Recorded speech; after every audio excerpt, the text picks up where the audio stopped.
There. I didn't fix my macro. Welcome back, everybody, for episode 25 of Cyorion Chronicles. I'm your host, BM the DM, the host of the most, and apparently all the baby formula, according to my wife. Inside jokes. Yeah, see? She's like, don't tell people. I'm like, come on, tell everybody as soon as we start. So, Doghouse for me. Welcome, everybody. Thanks for hanging out with us on your Monday evening. We'll do a quick round of introductions because we're working on fancy stuff, but fancy stuff is not ready yet. So, take it away. I'm going to mix up the order this time because I'm trying to fix something on stream. So, we'll have Doran start. Sure. Hi, everyone. My name is Zach. I played Doran, the Dragonborn Barbarian, who is a little emotionally distraught at the moment. He is a little emotionally distraught. Next, we have Nate. Hey, I'm Nate. I play Soren Kleindare, the half-elf rogue blade singer. And after that, we have Botrin. Hey, my name is David, and I play Botrin, the human witch, who is not all there. I noticed as I was doing this, because I'm like tweaking things on the stream really quick, I'm switching between real names and player names, so that's really, really smart of me. Up next comes Magic. Hey everybody, my name is Magic, and I play Tarak, the half-orc monk, and I'm back in the US. So Yay! Yay! Welcome back. Thanks. And after Magic, we got Sarah. Hi, I'm Sarah. I play Maximil, the tiefling sorcerer, who may like lightning a little too much. Yeah. A whole lot. That was scary. We needed to have an intervention after that one, a lightning intervention. Yeah, my teeth are chattering. And finally, we got Josh. Hey everybody, my name's Josh. I play Diggin the Warforged Rogue. And obligatory hi mom to stream, who's hanging out with us. Hi mom. Hi mom. Hello. Hi, Mom! All of our friends that are hanging out with us, thanks for joining us for another round. Last week, things got a little emotionally charged for a few people. I have notes somewhere because I'm a professional. So take it away, Sarah, as I find my notes. Oh my god, where'd my notes go? So, last week, we found Doran's family, or at least two of his siblings, who were sent for some strange reasons, but also wouldn't mind killing Doran. So they unleashed some rocky monsters on us, who were the spirits of Akoros trapped inside of stone statues. We fought them. We won. We were beaten badly, but we still won. And we took a rest, and then Botrin found some cool witch lights, and we followed them into the forest area and made our way into the domain of Rayakasha, Baba Yaga.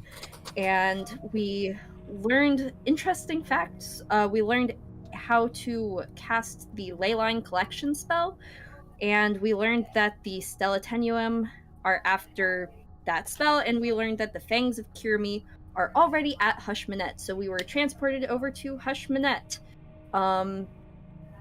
or nearby, to try and find the place and do something, hopefully good something. And Doran is sad. Doran is sad. And Doran is sad. It's sad boy hours. It is, especially when you find out, that the Vishnu and Sona, the guides that were leading you, were in fact Dorval and Sarath, Doran's brother and sister. Well, two of his siblings, considering one is maybe dead, maybe not dead. Allegedly dead. Allegedly dead. I'll be so They mad. died off screen. They are not dead. That's right. No, I haven't seen a body. If I haven't seen a body, they're not dead. True. So with that, you're all back on the mountainous expanse that is Rohit Madar. This absolutely huge, tall mountain island, much like the back of Josh's camera, for those who can see. It was actually inspired by that mountain region in China. Yeah, it's this whole area. These super, super tall, hundreds of feet in the air, massive islands with vines and trees and whole cities on top of them, apparently. But you guys are following through the woods, a witch light that where you came out on where you came out from Rayakasha's domain, you're not exactly sure where in the island you're at. You're not near your last position. You followed the witch lights off to the east, and then you kind of blooped back out. You weren't really walked out, you just kind of appeared back out. For things that can't teleport, you guys are sure doing a lot of teleporting around and warping around and stuff. This entire game. I know. I don't think we've walked more than 100 feet. So yeah, right now you guys are just, Botrin is leading you down a path that's kind of cutting haphazardly through the trees alongside the mountain range. There's, as you're kind of going through this thick jungle, kind of, it's more of a pine tree environment, but there are vines growing up the sides of these mountains. You note that the mountains don't just encase and make the island, they actually continue up. There was some, before these were carved away long time ago by the sea, and those of you with knowledge of the Silvered Expanse, knowing that it is a very dangerous area for ships, super shallow, very liquidy sand on the bottom, so ships that get stuck tend to just kind of get sucked in by the ocean floor. But these mountains once were towering peaks above this desert to the north of Ethrial, and they've been since cut away. So they stagger in great huge pillars, and they actually move up still from where you're at. You can see other small peaks going up and hundreds of feet into the air and kind of putting you into these weird valleys that don't seem to, they feel very unnatural to most of you. But if anyone would like to, you may try to make a survival check to gauge kind of where you guys are at on the island. All right. And that is going to be a disadvantage because none of you know the area.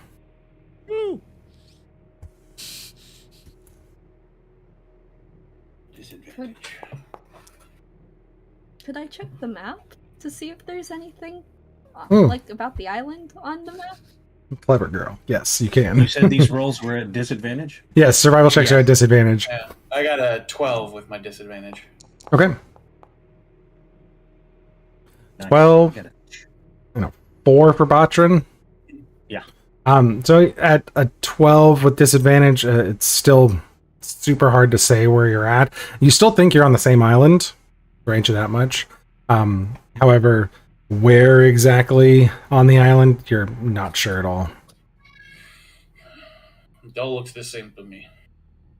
Maximil, though, looking at the map, you can kind of see in the distance on the map where you can see. It's hard to explain it. Hold on, let me get words in my brain here. So much like when you're watching the Uber Eats driver come, and as he gets closer, it zooms in because there's your point and then there's his point.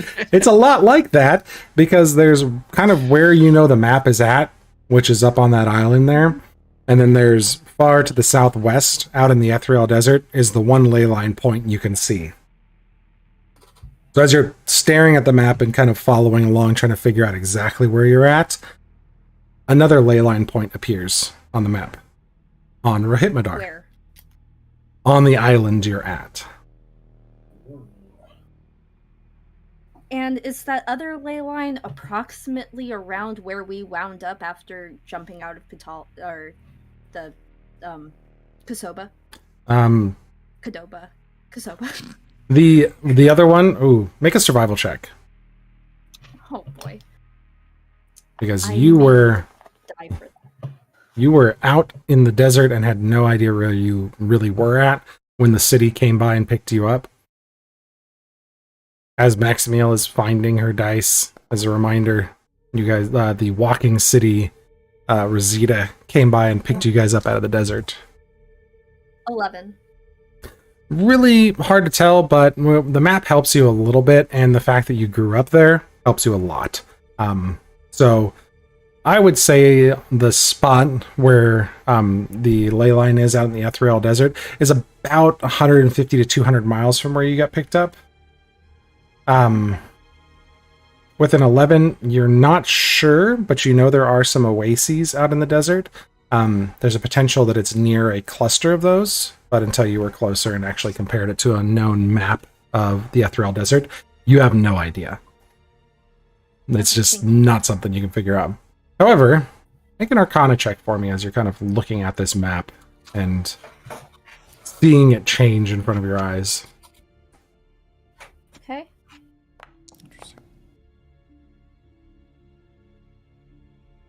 18. 18. You get the sense that you may actually be able to interact with this map a little bit more now that you've cast a spell on it. Specifically, since you participated in the casting of this spell, you may have some control over the map now.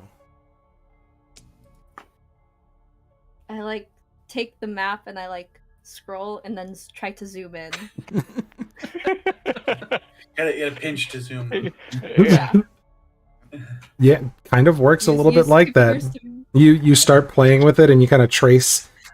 You take your finger, you try the zoom thing, you try the scroll thing, it doesn't really work, but then you just kind of circle your finger around the area where you're at, and the map kind of zooms to that area and it refocuses around the ley line that you're looking at.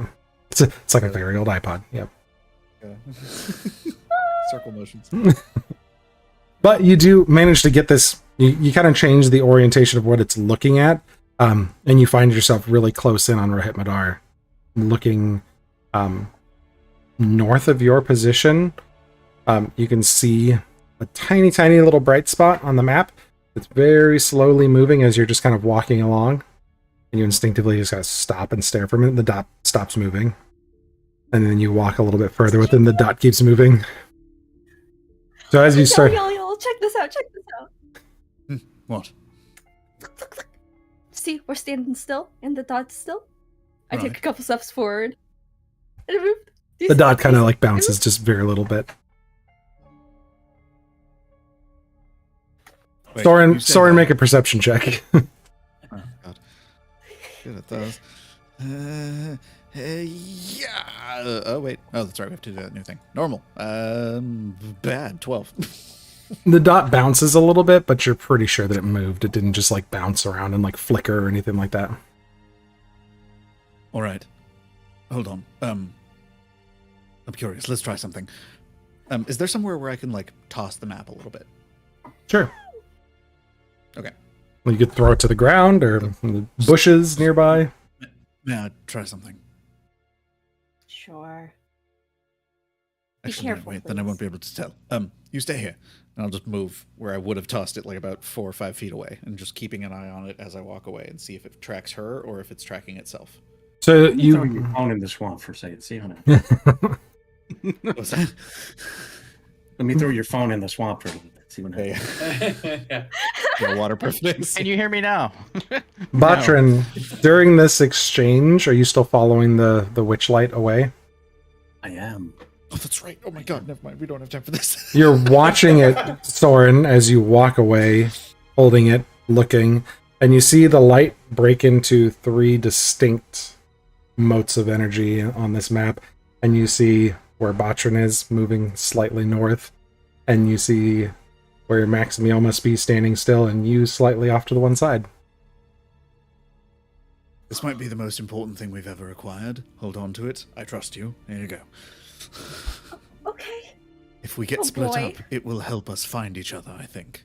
I don't know the limitations to it, but this is... fucking invaluable is... Yeah. Gods, Oh, we should boy, follow now our I don't know friend. if I should He's... have it. Where did he go? Oh, gods. All right, I'll just wander off trying to Look, find he's right Botrin. here. He's Oh, right. slightly up around the corner, and the rest of the group is following, and you see them disappear, but you follow along the map, and you're able to chase after them and catch up quickly. However, Some kind of magical positioning system. it's not a GPS, it's an MPS. It's an MPS. Meters per second. Or PPS for party positioning system. Does it, There you does go. it work on a flat Earth or a Oh no, flat Cyorion? no, Cyorion is not flat. No, Cyorion is not flat. Are we sure? It's flat on a giant ice ball. That's what it is. I don't know. It's on the back of a giant turtle. Come on, guys. Nate, roll a d20. Oh no. Oh, dear. You roll over an 18, and I'll answer truthfully whether or not Cyorion is flat. Yes, please, please, please. Yeah. No. You don't know. Questions to be no. asked. You cheated me. But you can have inspiration for asking crazy questions because I love crazy questions. You do see that, judging off of the map's position, there is a series of like very, very high mountain peaks and thick wooded area that marks the position of this ley line. That's about 2.5 to 3 miles from your position. And you can, looking at the map, just, it is not like a picture perfect, like a satellite view or anything like that. It looks like a hand-drawn map. You know, there's outlines of islands that are drawn and then little mountain peaks and stuff like that. It's a very dense cluster of peaks and trees, but it does look hand-drawn. A ring of a coffee stain somewhere. A little bit of a Is the witch light emitting any sort of noise or sound? Or is it just a silent ball of light? As you chase it, I'm not going to try to imitate the town sound, but like escalating chimes, like a increasing in tone, happy wind chime sound. So yes, glittering light, happy sounds generically.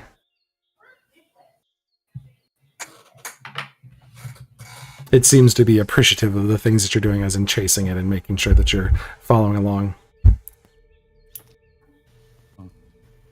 But anything you guys want to do along the way, or you just following along to this new ley line position that the light happens to be leading you right toward?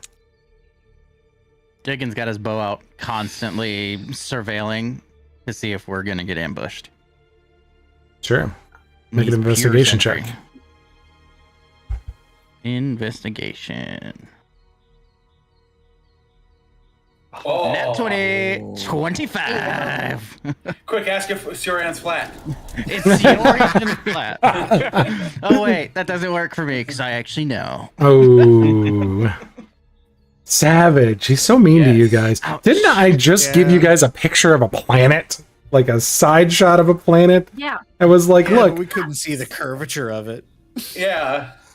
Listen, we need to start God. experimenting, right? I'm gonna go over off into the horizon, and I'm gonna Do you have a light? shine some lights. Yeah, I'm gonna shine a lantern.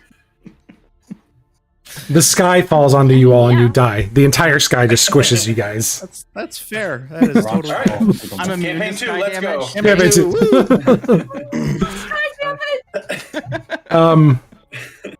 Yeah, 25. You are being watched as you travel along. You start to note there's a interesting species of monkey that's living in the trees here.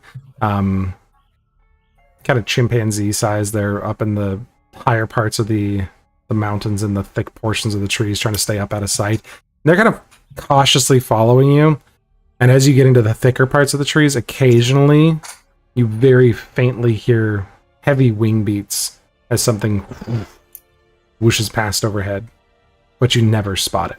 It's very quick. Heavy? Like Heavy wing beats. Like we've been to like the Yakuro people, and I've been around them flying.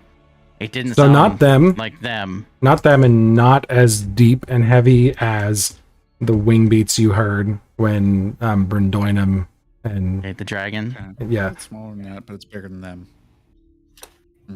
I'll cautiously just sneak to like the middle of the party. And I guess just speak out to everyone. We might want to tread carefully. Something is watching us.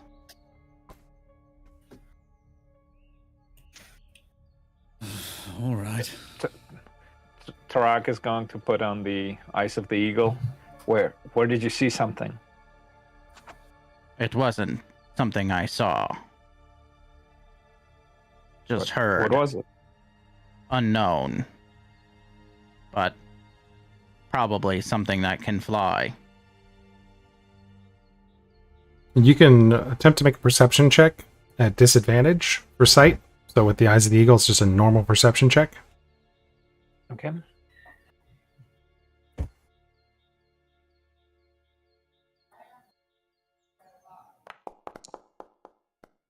That's 9. After stopping for a moment and everybody paying attention to what's going on, you all hear a very fast, and you see the treetops Turok move, but you can't track what's moving. It's a very quick whoosh as something whips by at the top of the trees. Butron, can you tell your lights to go faster? In order to do that, I'll have to determine whether or not the witch light is something that's sentient or a living thing. So, I was going to ask if I could try to figure that out. Yeah, Try absolutely. to determine some way if it is a living creature or not, or if it's just a. Make an Arcana check for me.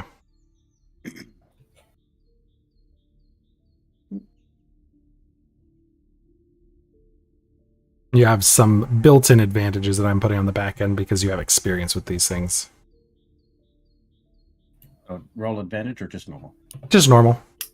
I'm adding some additional bonuses for you. It's almost a 20. 13. With a 13, you've interacted with them enough before that you know they're an extension of what can be considered the living magic stream. It kind of connects through everything. Through your practices, you know that magic's kind of got a mind of its own sometimes. You are more or less channeling and being a conduit of natural magic and through your studies. So it's as living as much as the magic energy in the world as a whole is living. Okay. So it's not alive and sentient like a creature, but it is the most living form that magic takes is these witch lights. As it kind of bounces on front of you.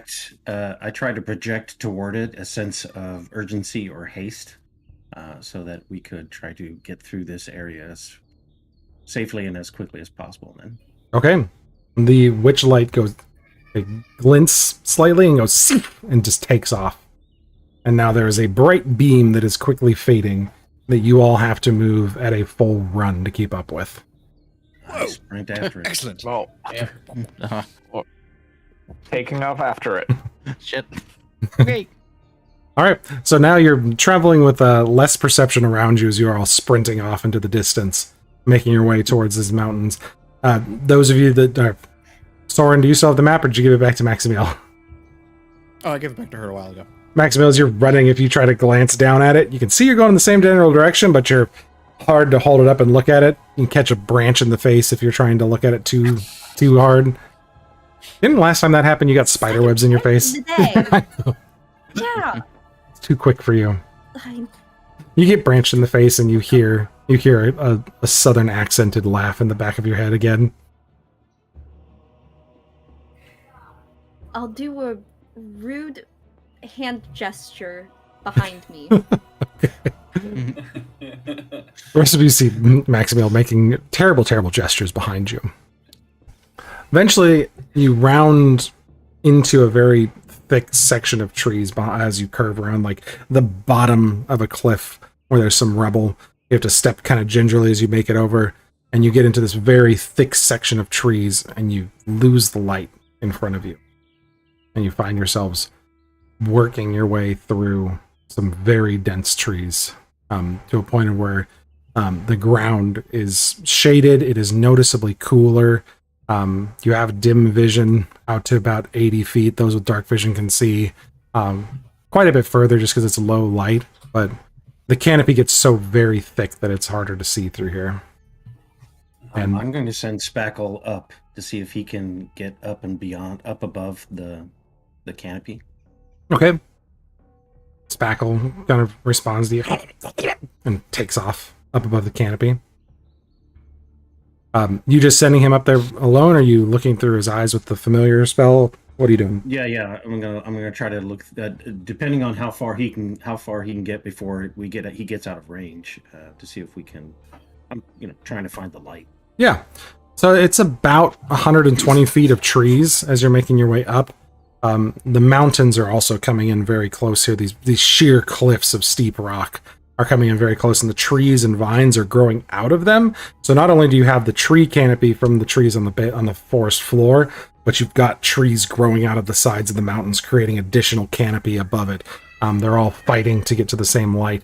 So Spackle has to dodge monkeys as he's making his way through, and they all. I was going to say. They all kind the of monkeys. they kind of look at him and like grab at him as he goes by, but they seem to be relaxing up here. It seems to be safe here, and they start to screech as he gets close to the top of the canopy, about 100 feet, 120 feet. He finally punches through the top of the canopy into this big open space, and you see through his eyes briefly in the distance there is massive peaks of mountains, the very tops of these huge spires creating an almost impenetrable wall, but there is a open glade about 300 feet through the thickest portion of this forest in front of you. And then very swiftly you hear Spackle get nervous, and something grabs him and he disappears from your contact. Uh-oh. I yell his name. Nothing. Is everything all right? I'm not hurt in any way. I have not taken any sort of damage or anything at all. Nope. No. Something has taken Spackle. Oh, Oh, no. shit. Do you know what it was? Did you see it? It came from behind. You have no idea. Where did you see it last?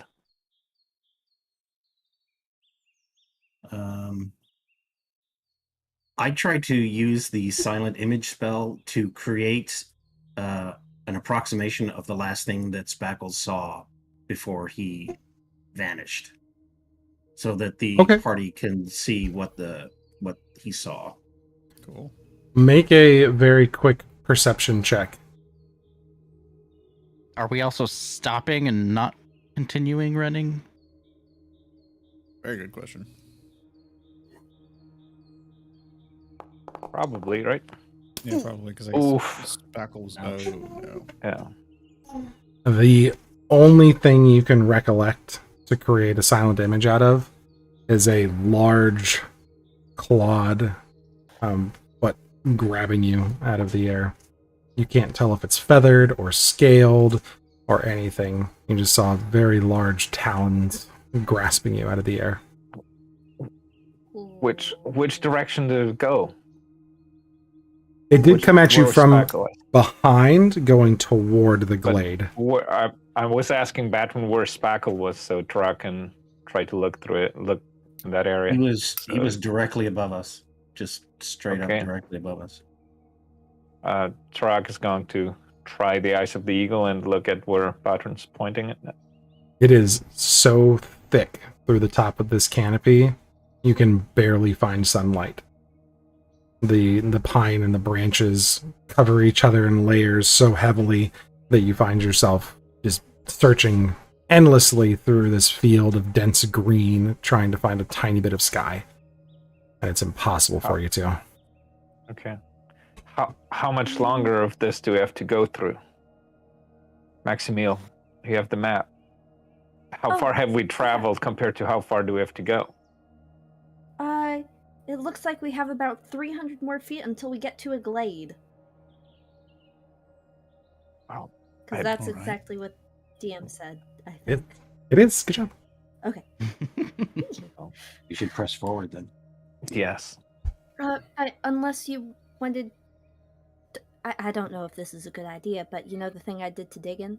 I could do that to you, Tarak. And you could, like... up Not there. a good idea. 'Cause you could get attacked by the claws, yeah. And But then be if alone you up wanted in to the take a sky. shot... But it might be good to know what we're up against. Or it might be the loss of a friend. Yes. I think the best plan is to move forward, get out into where we're supposed to be heading, and ignore whatever is flying around up there. Does there look like there's any sort of like cave system or anything like that? You said this is like a rocky area. Is there anything we could hide in? You can't really see too well beyond the canopy of the trees. You can sure scout, Oh, no, I mean, scout like- around on the ground level, but the forest Yeah, is like level very one, yeah. dense. Very, very dense forest. So not only are there large shrubs down here, but the trunks of the trees are huge, and you can see reliably about 15 to 20 feet in most directions. But beyond that, like it's really like you're trying to lean around and see angles through trees, and you feel very claustrophobic. Yeah, can I look around for like some kind of cover real quick as we're debating what we're going to be doing, whether pressing on or whatever? Sure, make a perception check with disadvantage. Can it be investigation? Or investigation, yes. Go ahead. Sorry. Disadvantage? Disadvantage, yep. Wow. Ooh. Okay. Natural 20 and a 17 for a total Nice. of 21. So you do spot 2 caves. You barely see through on like up into kind of your right a ways, like in the direction you were heading. Very high up, you can see the black spots that would be indicative of like a cave up on the cliffside. But closer to the ground, ahead a ways, you're looking through the trees and you can see, wood, more trees, wood, and then you see just darkness between a couple of trees that seems to have a rock at the top of it. You're confident that there's a cave if you go about 75 feet to your northwest.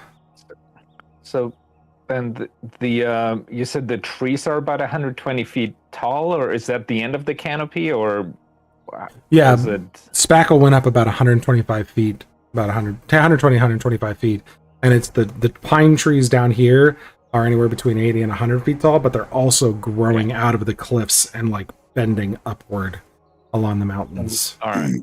So did Spackle was Spackle disappeared, or did it is it kind of like a dispelling of him? Did he just is he gone? Spackle's not here anymore. Okay. Botrin has not been in enough So, combat with him I- to put two and two together. So it's pretty. You're saying it's pretty dim, right? So there's shadows Very dim. Yeah. right. and lots of, I guess, shadows from the canopy. Yep. Okay. Does shadow step work vertically, or does it only work horizontally? Give me a second. I haven't looked at the details of Shadow Step for a minute, so I'm pulling it up on your sheet. It just says that I can teleport 60 feet to an unoccupied space. That doesn't say there's- anything about horizontal. No, you can definitely do it vertically. You Alright. could Shadow Step up if you would like to. Yeah, I think so. Maximil, I think I have another idea. Instead of flying, let me try this. And Tarak does the shadow step up to another like shadow inside of the canopy, and then another one to go 120 feet. Okay. Just to, You all watch as Tarak goes. And you hear him crack above you and hear some branch and some pine cones fall. And you see Tarak's feet and like the bottom half of his body. And then a moment later, he disappears up high into the canopy where you can't see. You are about 5 feet from the top of the canopy. The rest of you hear screeching as these monkeys are scared witless as they start to scatter as something appears next to them in the canopy. And then they stop and look back at you, Tarak, near the top of the canopy, and they're screeching at the top of their lungs, shaking tree branches, screeching at you directly. You've got about a dozen of them on the underside of the canopy, screeching up at you as you're near the top. do they look like they're getting ready to attack, or are they just freaked out and? They look scared. It's pretty intuitive okay. that they're terrified. Okay, so I'm gonna ignore them and just use the eyes of the eagle from the vantage point to see if I can see anything around. There's still some good canopy there. It's hard to see anything. You really don't have a clear sight line from up here, like to get a good shot. You feel like you'd have to kind of poke out of the top of the canopy to get a good idea of what's going on. All right, so I'm going to climb through the top of the canopy and try to get higher. All right. You pop through the top of the canopy. Take a look around you Carefully. carefully. You gotta and listening for any heavy wing beats. Go ahead and make a perception check now with advantage as you're kind of looking around. Gosh. Alrighty, that's a 21. And I need you to tell me which direction you're looking in. So the glade is to your northeast, and you can pick any direction on the compass that you are primarily looking around in. All right, I'm going to look towards the glade, northeast.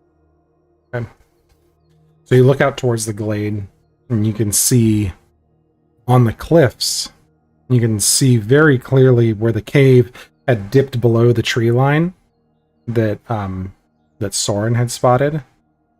And up inside of the cave, resting up there, you can see 2 gold dragon wormlings just chewing on one of these monkey carcasses and eating. Unfortunately, as you're looking in the wrong direction, you hear at the very last minute as something slams into your back. Oh, no. 29 to hit. Oh, no. Yeah, that is definitely a hit. Oh, no. 26 to hit. That is also a hit. And 23 to hit. Those are all hits. Oh my god.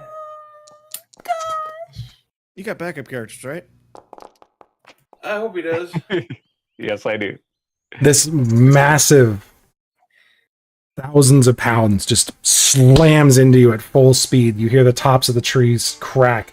The rest of you hear this crashing thump. Tarak, you take 48 total points of damage. Oh. All right. Relentless endurance.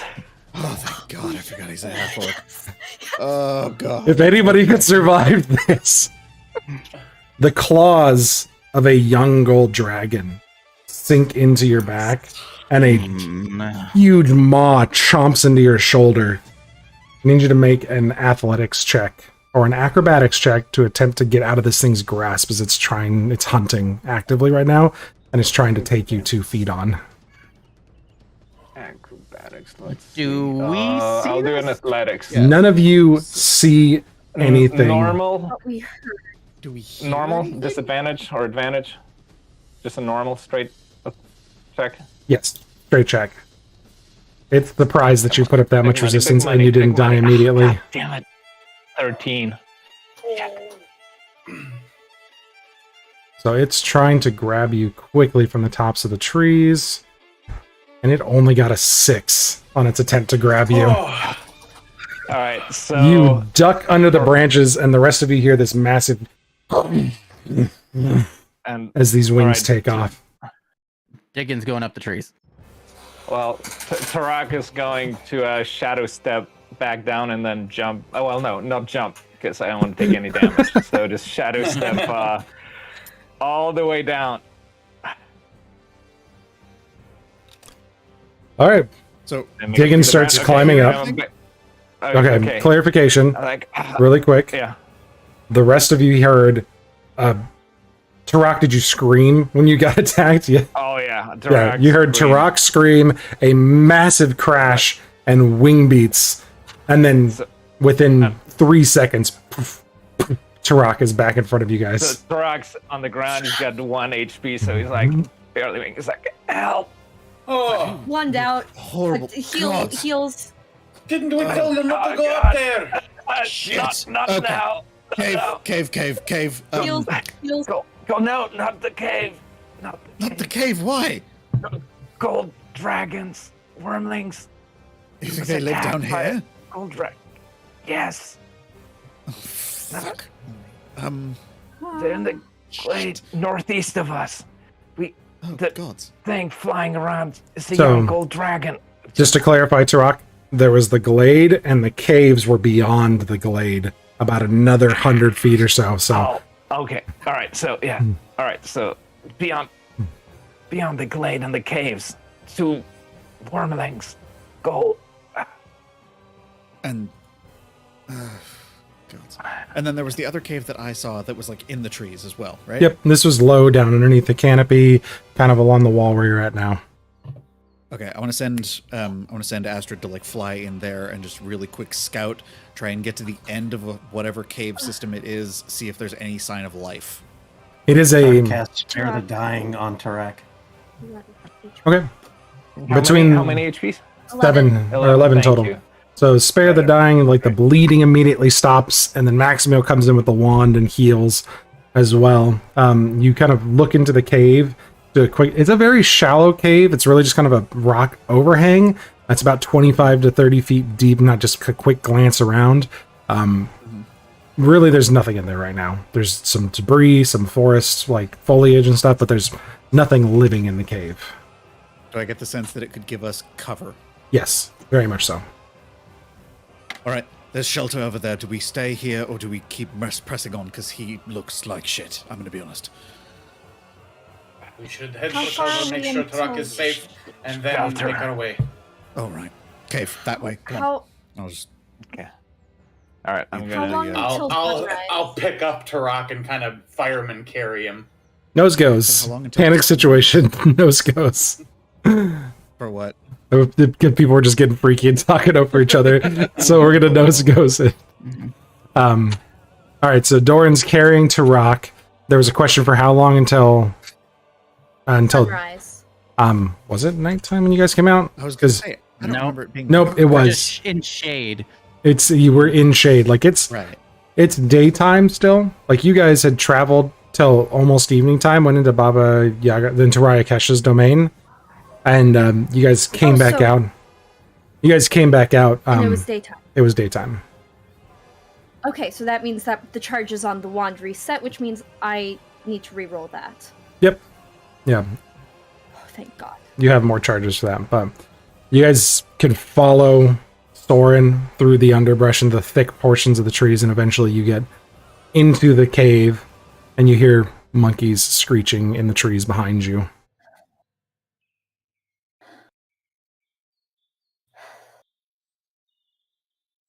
And then they stop screeching, things calm down a bit.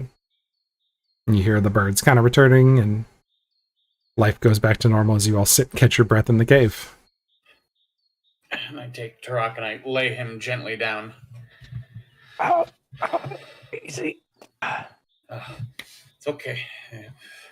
You're safe I now. feel like we've said something about the buddy system before. Hey, that was a cool trick, though. I just learned it. I always wanted to try it out. Very Remember cool trick. when I said losing a friend? I'm still here. Thank you. But barely. Somehow, I can't fathom how you are still here. You said Next it was time. a gold dragon. Where is you have your healing potion? Yes. I would maybe recommend taking a swig because you are pretty messed up.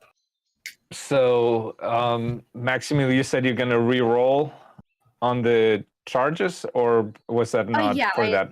Okay.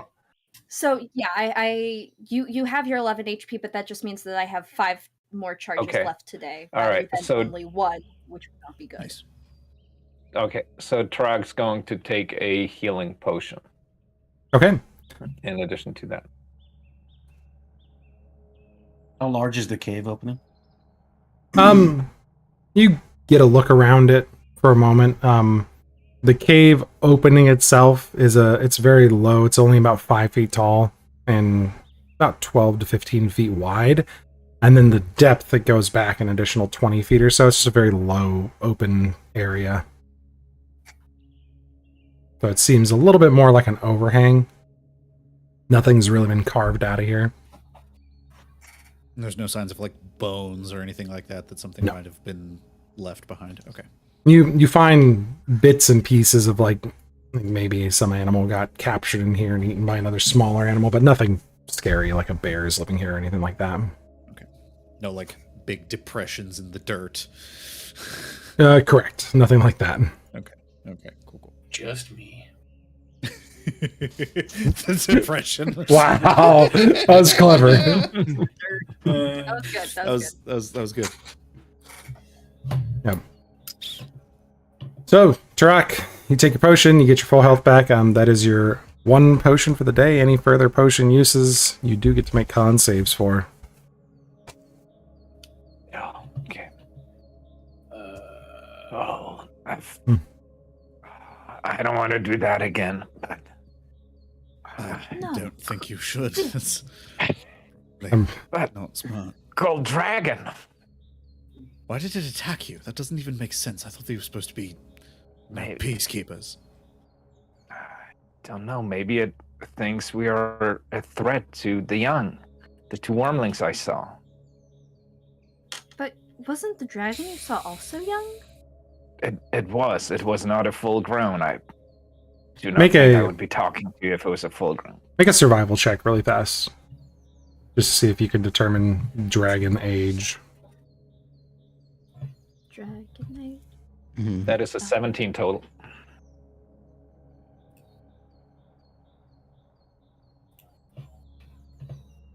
So, the ones that were with 17, the ones that were in the cave, they're probably between 1 and 15 years old, pretty young. The one that attacked was probably between 16 and 40 or 50, so it's on the younger side. Yeah. The ones in the cave were but wormlings, and the one that attacked me could not have been that much older. I do not think I would be talking to you if it was. All right. Where's Mom? That's Are my we concern. right? Are we operating on the assumption that that is Simiposi's child? These are its children. I do not know. It's a fair assumption. Gold dragons are rare. I doubt there would be too many of them that are not related.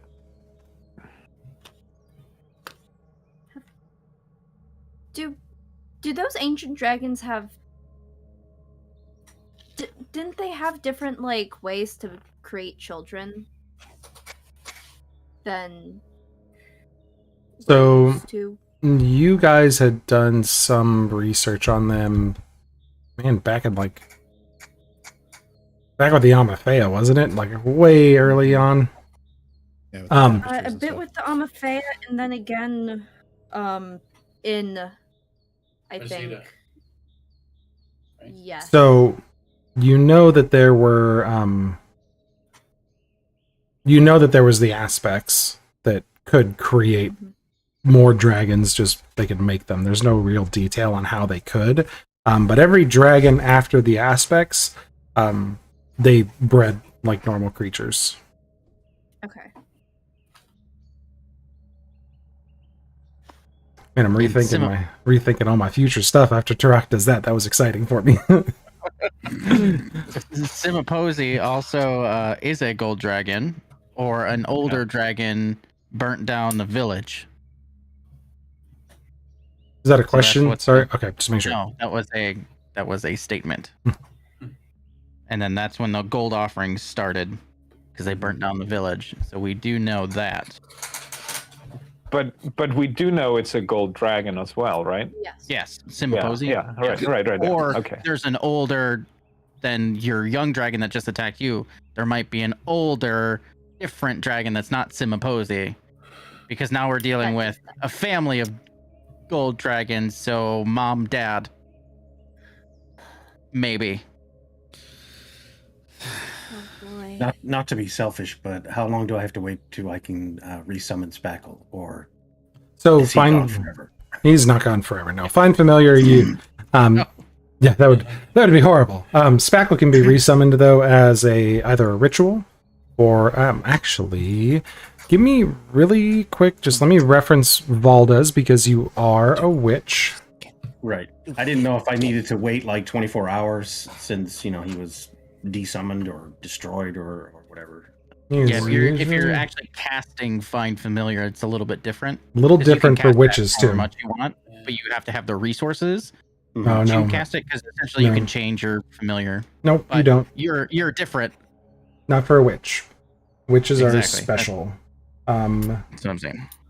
Yeah, so you can cast it as a ritual. The difference for witches is you do not have to use material components. Oh, that's so cool. You're just dope. You can just sit down for 10 minutes, and focus your energy, pull out your or for you don't have the spell book, but reference your tattoos, and then basically pull Spackle back out, however you want to do that. It takes about 10 minutes though for you to cast it. Okay. So, I mean, well, I'm gonna do that. I'm gonna sit cross-legged in the middle of the cave, and I'm going to concentrate on Spackle's tattoo that I have on my body, and like try to bring him back into being from off of my. Okay. That grants the rest of you the opportunity for a short rest. Yep. Nice. Dope. Has it been a day since we fought the gargoyles? It has. Oh, it has. So I can take a potion without incurring the- the wrath of the gods. This is the first time it's been asked because you guys actually had a day escape you while you were in the realm of Rayakasha. Oh, interesting. So, without knowing it, those of you who have not taken damage or anything yet, you guys gained a long rest while you were in there. Yeah. That's Oh. different. That's even Nice. better. I get stuff back. That's oh. I get full health because I was still hurting badly. Yeah. As far as you're aware, no time passed or anything, but you did get a full long rest while you were in there. So, Poor Tarak wasted it.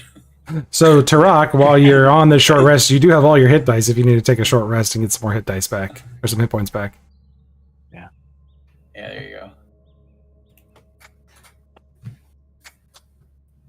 But you guys take a short rest inside of the cave system. Or cave, the tiny little cave, not a system.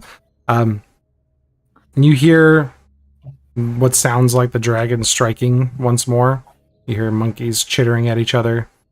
The trees crack and move a little bit, and then a screech of a little monkey that's very quickly snuffed out. And you hear it carry back to the north. And you hear excited little screeches in the distance.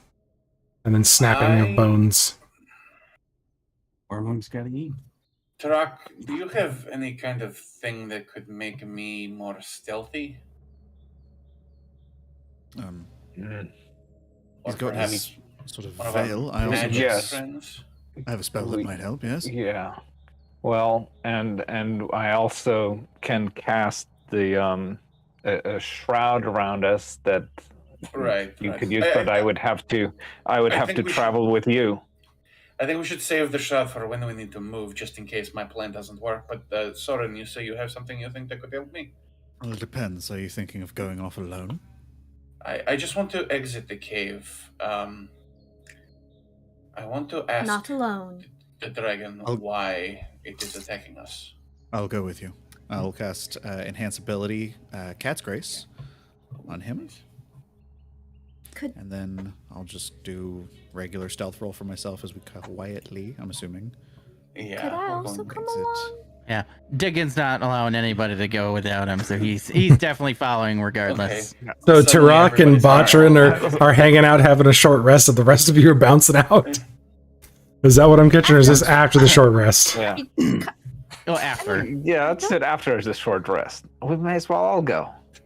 Well, I mean, yeah. after Spackle is reconstituted, Yeah. I want to walk over to Tarak and tell him that if he would like, Spackle can tattoo the mouth of a gold dragon over his shoulder where the wound is taken, to Ah, sort of mark his I love that idea.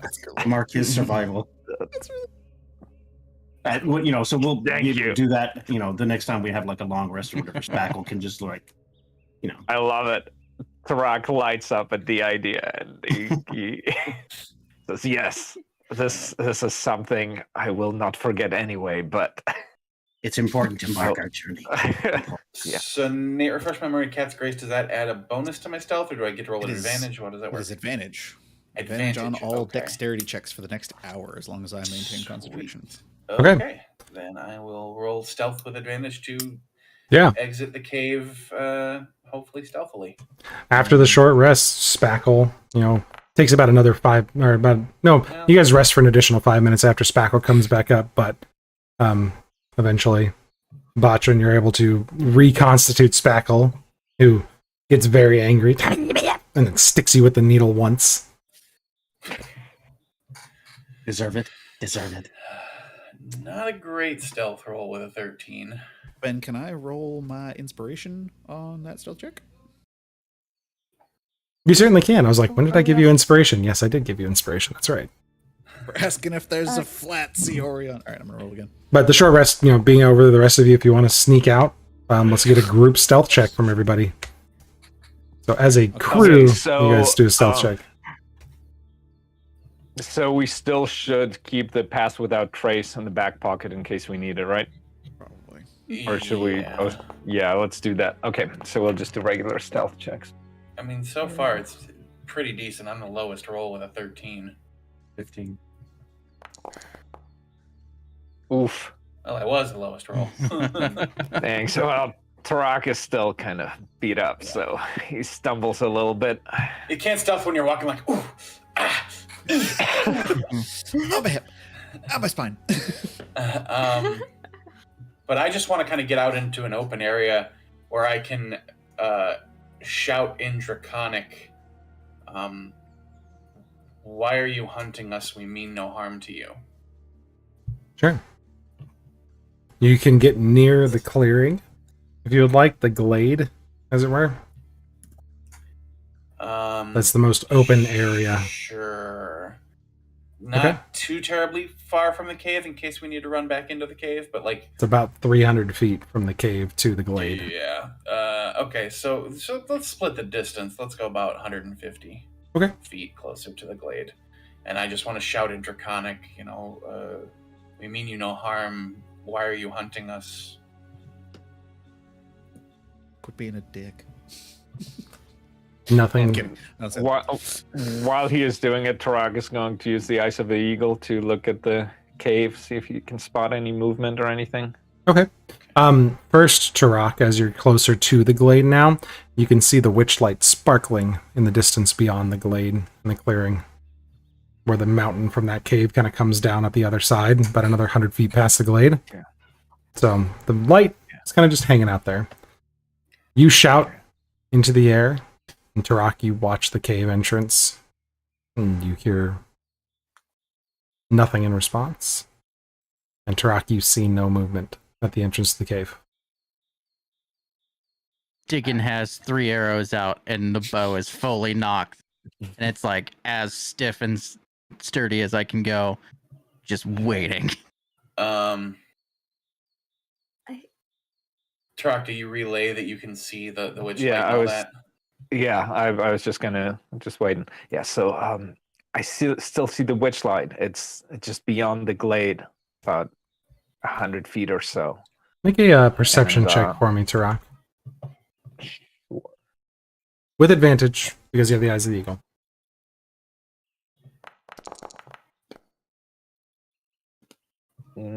What? That was performance.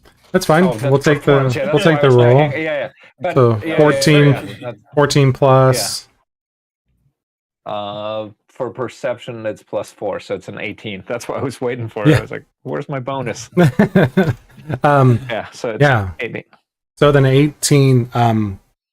You note as you're looking around, you get a good look at the glade for a moment too. There's a bit of a kind of a bowl shape to the glade. It's a large rock formation. It's kind of covered in moss and some pine needles. But you see a boulder kind of shifted to one side, and you can see the glint of like a coin kind of on the top of the surface there. It's just out in the clear. Where they put the treasure. So it's just you said it's beyond the glade, like in a stream. Or This something? is in the glade. This is in the center of the in glade. the glade.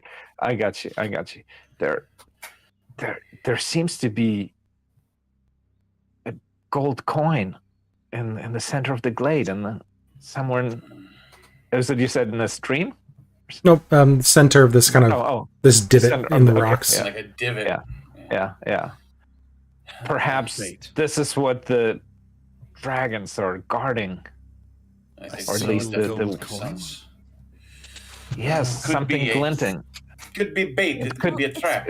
That's bait. Could or be. it could be where the people put the thing, like for the ceremony where they would give the It gold. could be. to, All they I put it all I there. can see is just a single coin. There's nothing else. You see Well, the probably surface. because nobody came this year. It's hard to tell from this angle. You got the surface of the rock covered in moss. There's a boulder off the side. Okay, You can but- see one coin. Okay. We But should I guess use. there could be more. I can scout if we like. I can send my familiar. Yeah. Otrin is busy watching the ground to see if there are any shadows flying. You guys still hear no movement and no response to Doran's shout. We should stick to the plan. Follow the witchlight. I think now we go with that shadowy veil that protects us. Perhaps there will be a clue. I think it's worth investigating. I Yeah. don't Yeah. trust it. I think it is bait. I think if we go out there But- and we look at those, but if we those can gold s- dragons will attack. How long if can we- we do the veil for? I forget. It's like Oh, hour. you mean Pass without a the- trace. the Yeah. veil, not pass without trace. You're talking about pass without trace? Yeah. Hang on, sorry. That's what we're Check. calling it. We're calling it the Yeah, shadow veil the because veil. Shadow veil. the players' knowledge. This I don't is know that spell. for the duration. And, one. I think it's an hour. I think it's an hour too. Yeah, I'm looking for. I thought that's what he 1 said. hour. But, It's on the 1 hour, left-hand yeah, side of I the think so. description. Yeah, I see it Alright. now. Yeah, that's actually. Yep, it's 1 hour. You cast that. I'll send the familiar over there really quickly. Check and see if there's anything of interest. If it's just a gold coin or perhaps a scale of theirs. Perhaps I don't know. That way we can remain here, safe, hidden, and unfortunately, I do love her, but she is expendable, and I can bring her back if something happens. Or we could try to talk to the dragon. That is a possibility. Yeah, as I well. You can do that as well. I don't want to. Packle assume over that here they his are- head and looks at Soren and goes, Sorry, you are very useful, and we appreciate you. But to be honest, if we die, that's it. Yes. You just go home for a few minutes, and then we come bring you back. I'm not confident that they are willing to talk, though. So if we send a familiar out, then we can at least ascertain if their instinct is violence or conversation. I'm pretty sure it's violence, given I how think badly so as they well. messed up the rock. I would second the violence. Yes, Yes. I don't think they are interested in talking with us, much as I wish they were. I like your plan. I think it's worth investigating. All right. I mean, it's better to send Astrid than to have one Yes. of us get mauled to death again. Exactly. So- Right. Okay. Let's do it. And then Okay. just like So Are we doing Vance Astrid on- first, or are we casting Pass Without a Trace first? I was going to get her out, and he's going to cast the thing, and then I would send her out once we're covered. Okay. Then Pass Without a Trace. We'll just add 10 to everybody's stealth check because you guys passed the group stealth check. Now you pass it extra hard. And then Astrid is available, and she floats out to the Hello, glade. darling. Check out what that shiny thing is with you for me, please. Or like ear scratches and take over the site and control. And She heads in. Appears to be an Ashahoyan coin. It's got a little bit of moss growing over it, so it's been sitting there for a little while. okay, It's a proper size and stamp. It seems recent enough. so- It's just been sitting there for probably like 10 years plus. okay. So it just looks like a standard like gold coin from Ashahoya, not like a okay. Yep. Um, Yeah, does most this most look places like in someone- Cyorion, they all follow the same standard weights. They'll just stamp who minted it, and gold is gold. As long as it's like a 1 ounce coin, that's a gold coin. Cool. Does it look like the thing that it's sitting on is like a ceremonial place where you would put an offering, or is it just like this is a random lost gold coin? As she gets closer and looks next to it, you see the boulder moved away, and there's a section where the moss does not grow. There's another boulder sitting there that's clearly slid out of the way. And where the boulder can slide back onto, there's a hole about football sized around, probably about 6 inches in diameter. that just pours down into the earth. So this very much looks like a place where you would deposit gold for a dragon that lives underground.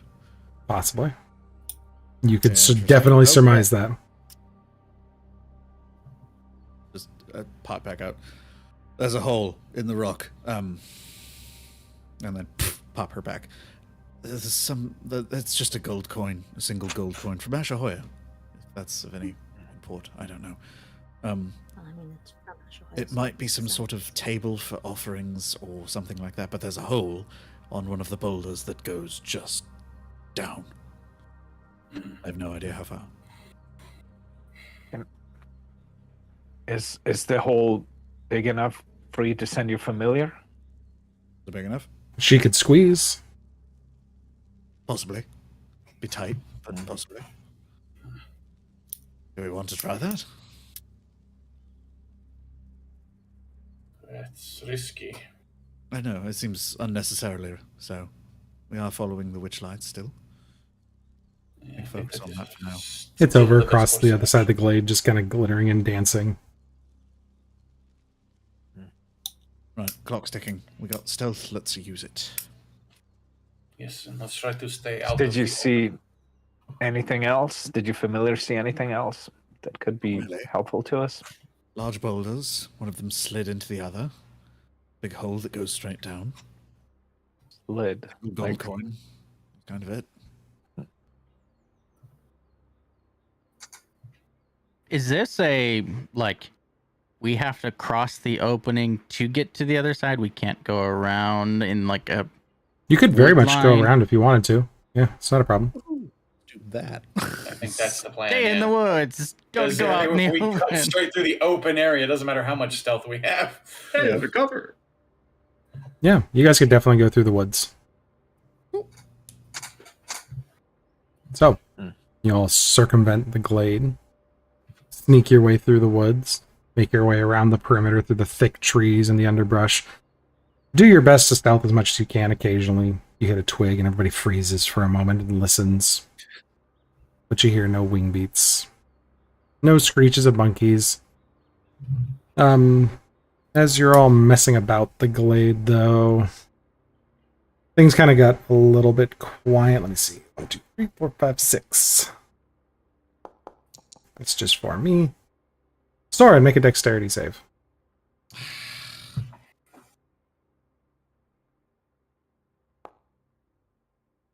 $23. All right. You hear, you sense something coming towards you. You instinctively kind of move out of the way, and you hear this, this like wet thud next to you. And there's the Dig and pit. shoot it. Make an attack roll. I'm on edge, guys. Now they're definitely screeching and laughing as 25.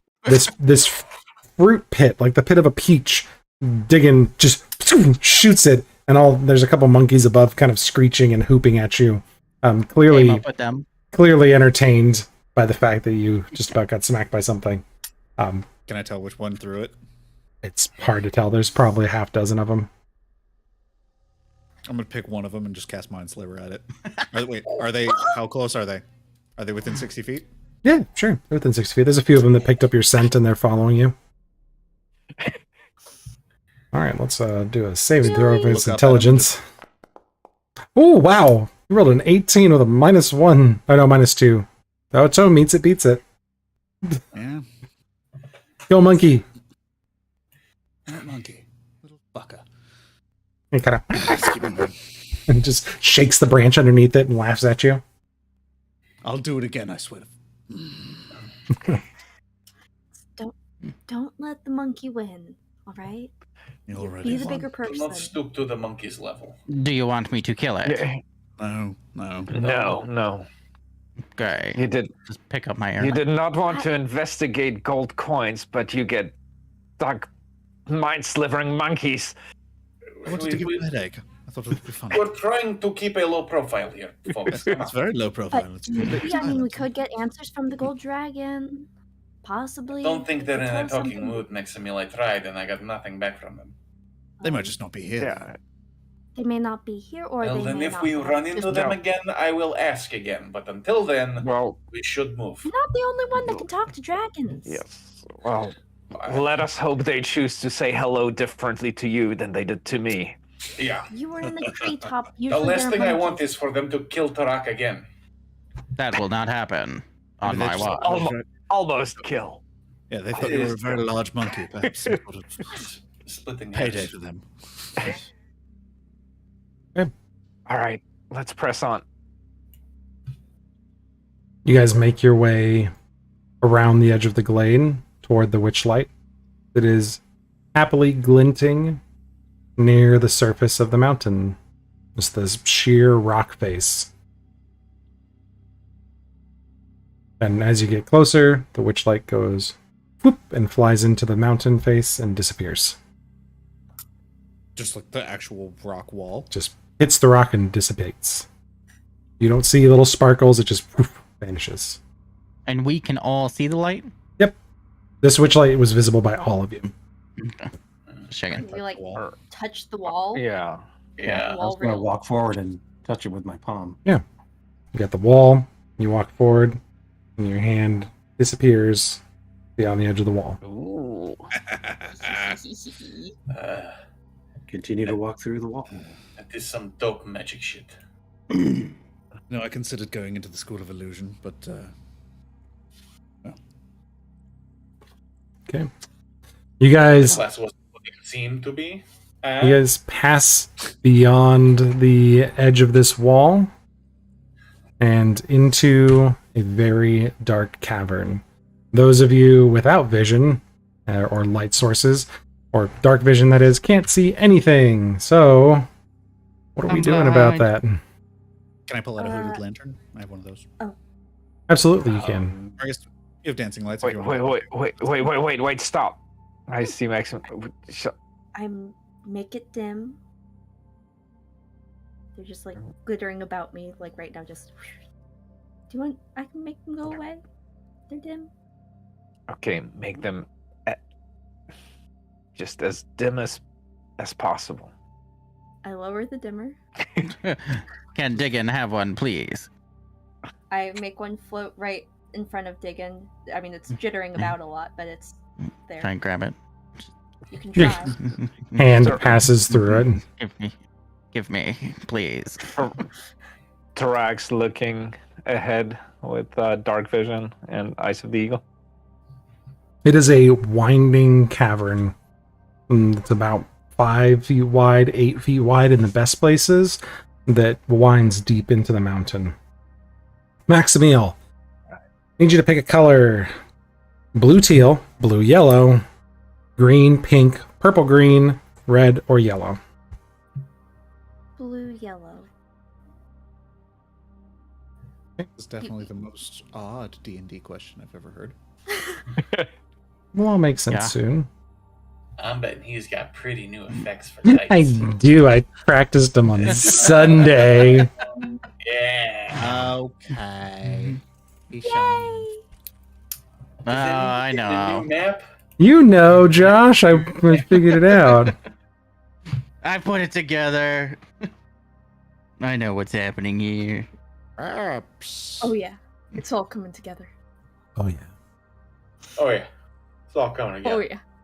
Let's scale it down about half here. What are you setting the light radius to? Just enough so like they can see about 5-10 feet in front of them. So about like 15 feet of dim and 5 foot of bright. Yeah. Sound good? See if I And got that working right. One for the dragonborn, one for the robot, and one for the human. You'd think 2 of us would have dark vision, because dragon stuff. Yeah, I would have thought the dragons had. And a robot, so... Yeah. With You would dragon think. eyes. Well, Yeah. maybe dragon eyes. Who knows? All right. Dragon-ish. So Max, you should be able to control these as you guys make your way over to. There's 4 of them.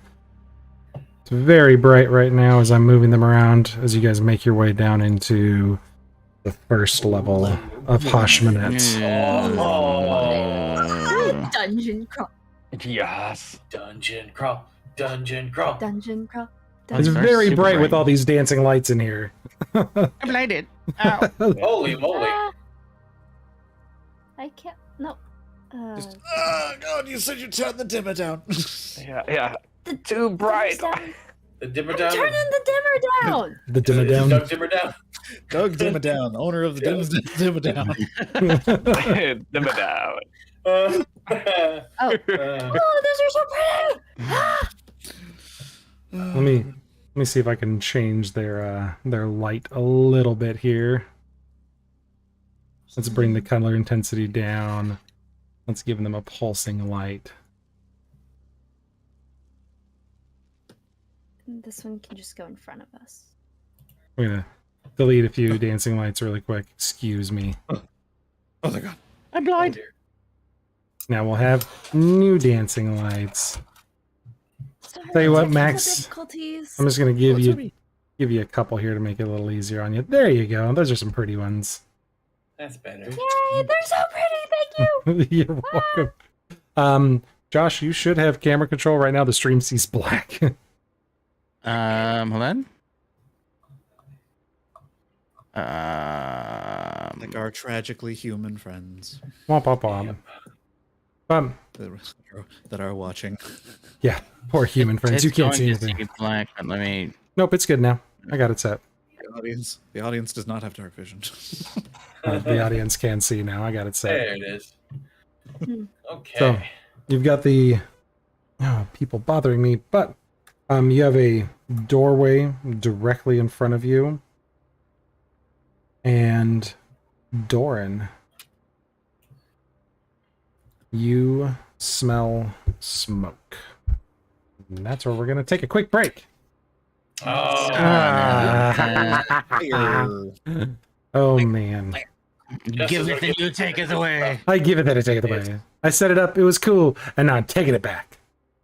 Alright, well we're gonna take a quick 5-ish minute break, everybody.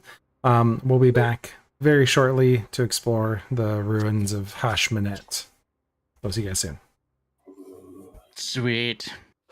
Bye. excellent.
welcome back. Where we left off, you guys had just made your way into Hashmanet, level 1. The first of the entry chamber here, and you smell smoke on the other side of the door. That's a really cool stealth trick, Sarah. She blend into the background. She walked up and disappeared. We're back, Sarah, by the way, since you walked away for a second. Hi. Sorry. She's gonna go sit on the bed and freak everybody out again. All right. So jokes. You guys are back at the entrance. There is a door at the end of this kind of like cave system you're routing through. There's some nice construction here. You noted that a lot of the construction back at the village was more like natural. This appears to really quick. If you're proficient in Arcana, make an Arcana check for me. Woohoo. Oh. 25. Wow.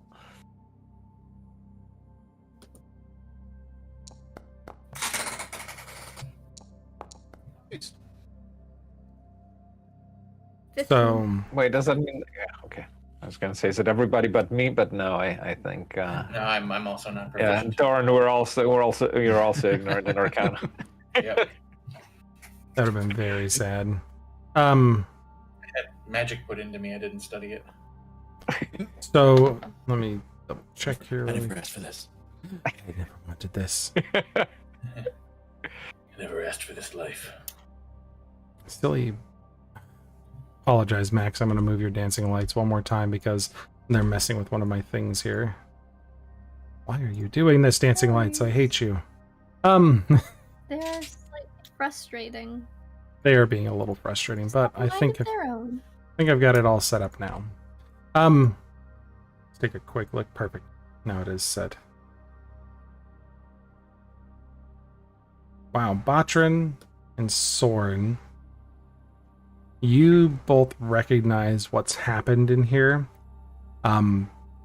Someone has magically shaped this stone. So rather than there being actually any construction, the stone here has been shaped to fit this what it's being used for. Been moved by the mind. Diggin, I'll put you back on the map in 1 second. I'm Just gone. look over. Do you know that spell?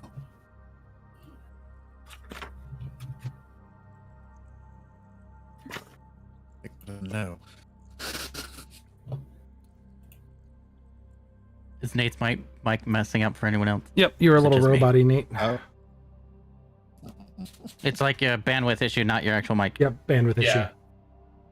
Make sure all your non-essential tabs are closed. But there's a door in front of you. Doran. Ha. Waiting for that one. And you smell smoke from the other side. What would you guys like to do? I'm gonna reach out and kind of touch the door. Does it feel warm? It does not. Okay. I'll try it then. Try Okay. to see if it's opened or locked or whatever. Give it a click. I've actually scripted all this stuff, so it should work for you. Ooh. Oh, hey, it's open. All right, I will step inside. Oh dear.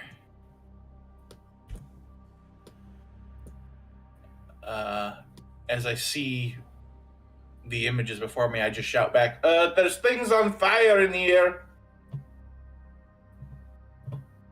Oh no. I run over. I can press the digitate stuff. Thorax gonna Make fires run go over out. too. You see that down on your left-hand side. So entering this room, there's a couple bookshelves. Kind of, sorry, not bookshelves.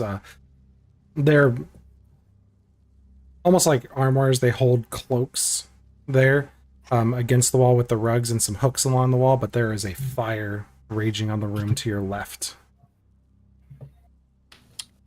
That is a little big for Okay. prestidigitation. I think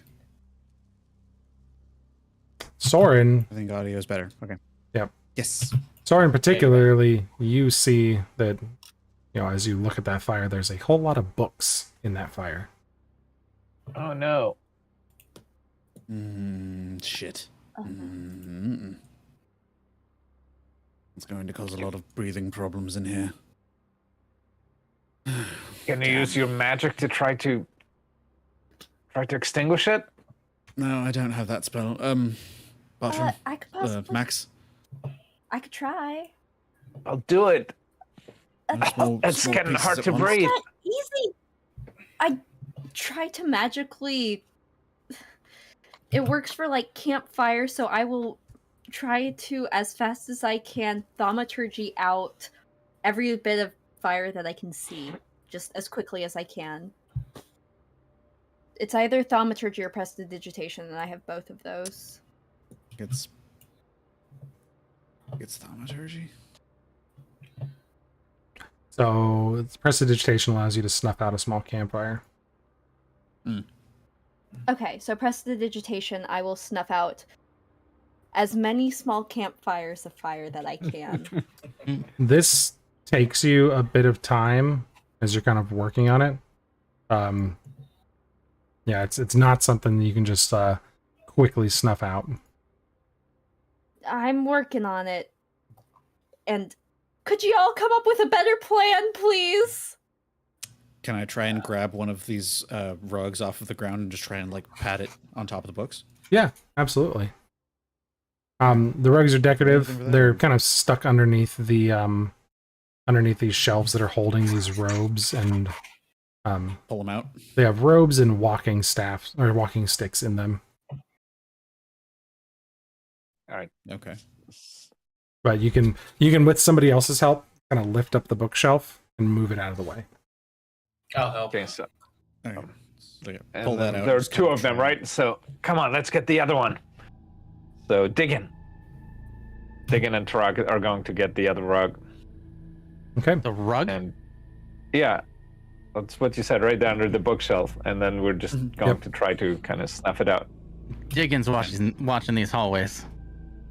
And then I'll just kind of Is that blood? try and that is blood. Yep. Try and like pat it down on top of the fire as much as I can to see if I can like help put it out on top of Max's spellcasting. Okay. So a little bit of cooperative work between everybody with the spell casting and the beating of the rugs. You eventually do get the fire put out, and the smoke There. starts to dissipate.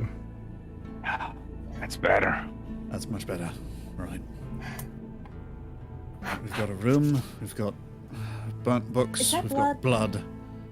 Sort of That's offering table. Looks like blood. Is that Alright. glass?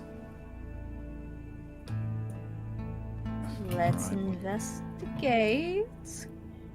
Also, Cool. did not Oh, there's a that door I there. know. Oh. No. Can What? But there's a door now. That's a curtain. Okay, got it. Yep, you can draw the curtain. Yes. Is this an altar of something? That is, so there's appears to be an altar with a spot for like a not like a quite like a dais, but a book holder there. And there are shattered glass statues and on the floor and on the dais itself. Can I quietly stealth on over this way? Absolutely, make a stealth check for me. Okay. do the remnants of the statues look vaguely familiar? Would I know what they are related to?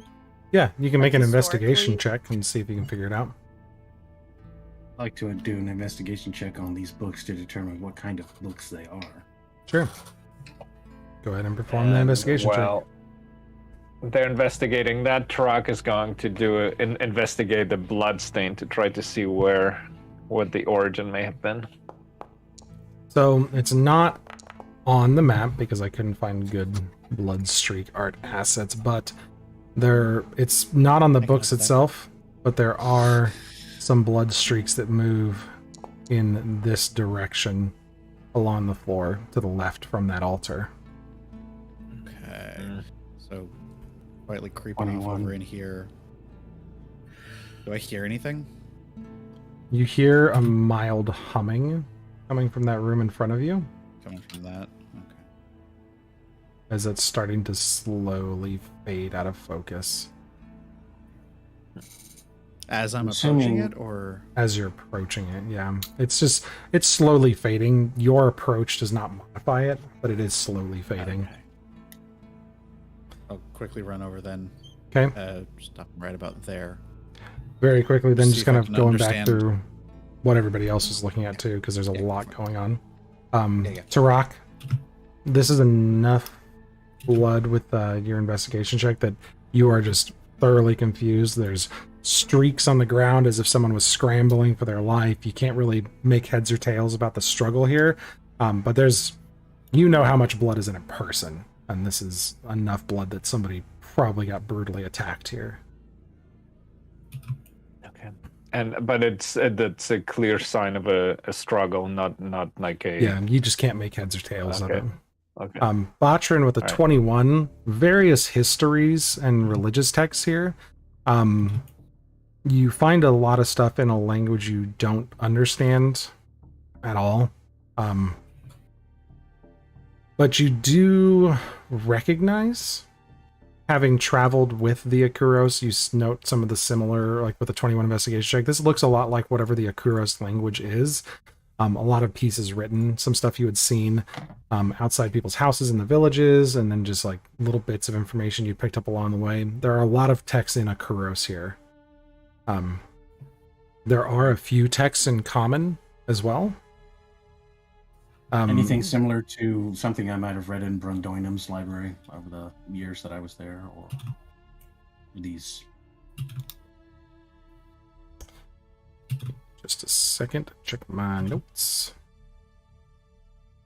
Also, I should have asked this the moment that we entered into space. The witchlight has disappeared, right? It's no It did longer disappear once you guys got in here, yeah. There's a little bit of information in common in here. Seems to be a book that was written by somebody who lived in Gwyer at one point on the study of dragons. So somebody was interested in dragons in here and had done some research. There's probably 2 small bookshelves worth of books here. Maybe a half dozen survived burning. Any of the tapestries that were on the wall are now laid out on the ground and mostly burned as well. So this room appeared to have been some small chapel, and it was pretty much just very recently torched. Tarak, also with your 8, I will give you that blood is warm still. It's not cold yet. Okay, and it's not warm from the fire. It's just warm because Yeah, could be warm hasn't from the fire, but coagulated yet. yeah, the blood on the ground is just as warm as the blood on the top of the altar, and it's not coagulating and super sticky yet. Okay. You don't have a time frame, but All right. Okay. Then could this be... This could be Doran's siblings. And if it's recent, that means that we could stop them from possibly doing something if we hurry up. Maximil, the glass statuettes, 16, they're shattered to pieces. You can't really make heads or tails of them. Could have been an offering bowl, could have been some, vessel for drinking, could have been like a symbol to a god, but they're absolutely destroyed. Okay. I take the book of that was about the dragons with me. Okay. Right. Let me give you a title on that really quick, and I'll put it in your inventory.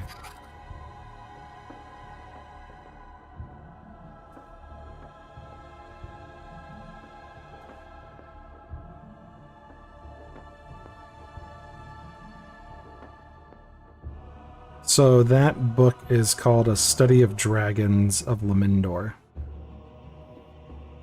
And that was written in Gwyer. So this was minimum about 100 years old. And Go ahead, Truck. and Ben, you said that the blood trail leads west. Leads west, Or- and leads behind leads you west, to where okay. Soren is. Okay. So So I tell the party the blood is still fresh and it leads west to where Soren is right now. I think we should follow it. Perhaps we can still help somebody. Maybe there's somebody who's still alive. Thorin, you passed by that small bedroom and very clearly saw one bed made normally. There's a blanket folded up at the end of it. The other one, someone was killed in.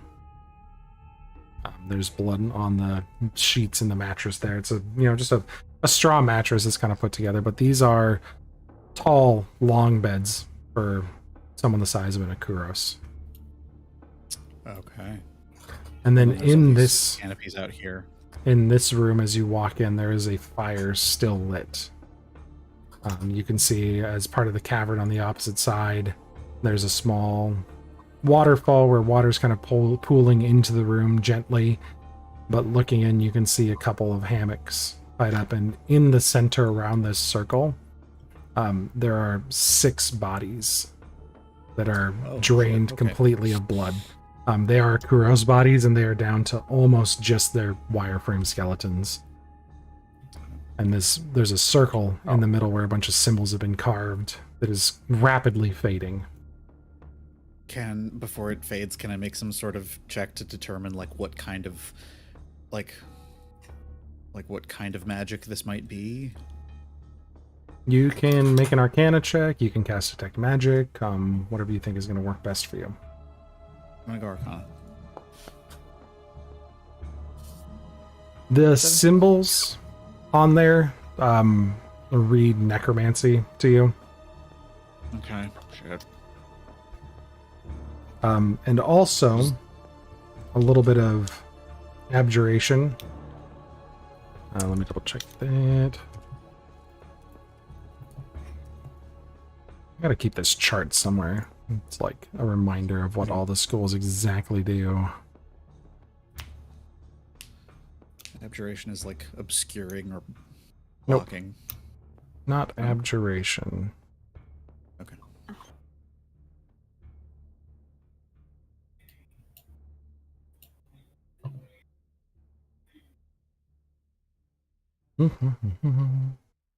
Best not be conjuration, man. Oh god. Screw that. Summoned a dead thing. Ah! Necromancy and conjuration. Joy. Oh no. Our daggers out, just holding. You had to open your one mouth. hand, kind of as a hold, just. And with the 17 as well, you recognize a couple of symbols that are Oh, okay. exclusively in Bradige. Oh no.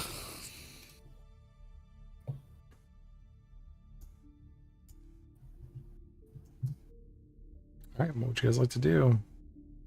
I have unpaused movement so you guys can move around. Okay. Oh, there are a couple symbols that are in Bradige. Oh, you learned a couple of them. 1 second. We learned light, heart, home. Death. I have death. I have them written down somewhere else. What session that was? I have them written down somewhere in here. I'm pretty sure they're in green. Say it was You like note 11-ish. you note a couple of symbols that you see, Iovrax and Kaliga, which after you guys had sat there and translated the whole of what you had, translate to dragon and mountain. Interesting. Okay. So they are necromancy, conjuring a dragon and a mountain. Okay. And the symbol does start to fade more as you're kind of hanging out near it.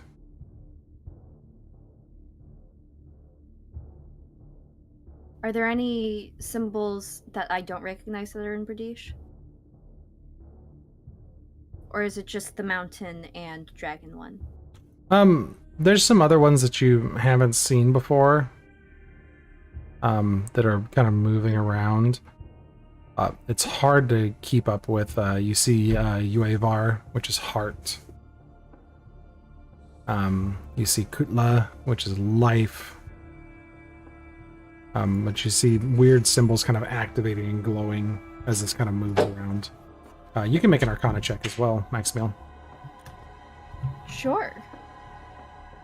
But this is rapidly fading now that it's kind of like...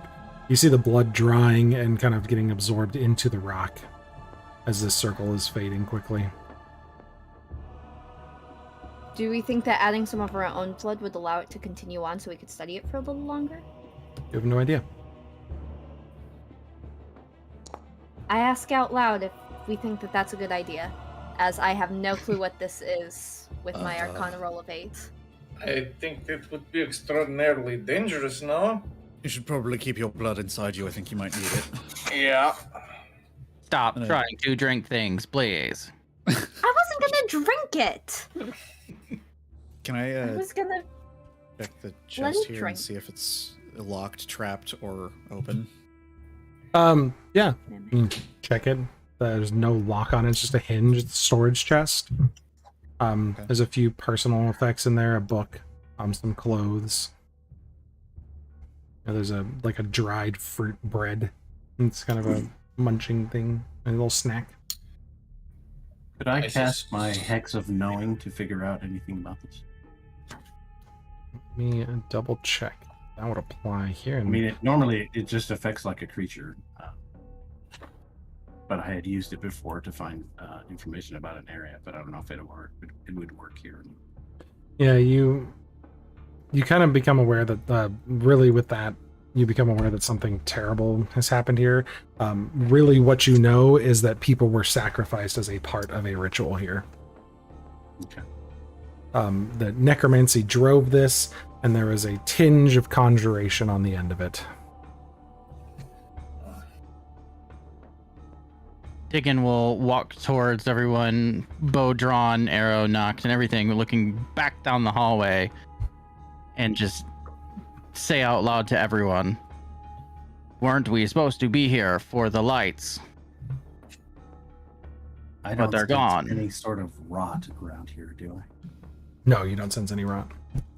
Okay, good. Is this where the lights were leading us? And this is where Doran's family was. We know that they made it to Hushmanet before we did, or that they were around here before we were. So it's very possible that this is them. It's possible that they're trying to do something else. Are we sure Maybe this we is the should- spot, though? No. So where the lights led us, I have to assume we're in the right area. Don't we have Wait, a map? Yeah, sure. I take out the map. wait, Maximil, what are you saying? Doran's family did this? Why would they? Why would they be interested in necromancy? I don't know why they'd be interested in necromancy, but we heard Why that would they had anybody be killed interested the in Elder of power? Koros. They are We murderers. heard that they had killed the Elder of Koros, and we knew that they were coming to Hushmanet. Well, perhaps we will still run into them yet, but for now, we should continue examining our surroundings. Maximil, you take out the map and take a look at this area, and you can see that the ley line here is flickering.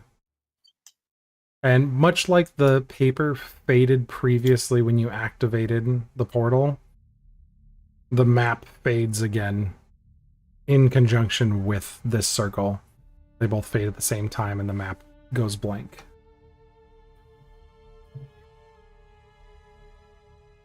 Oh, joy. Oh, dear. There is no joy here. Exactly. All right. We Right. should keep moving. Really quickly, Try to because I find saw whoever did Soren this. open the other chest, I want to open this chest in front of me and see if there's anything worthwhile in there. There's, some very simple clothing, some items of food, but a personal journal that's written in a Kuros.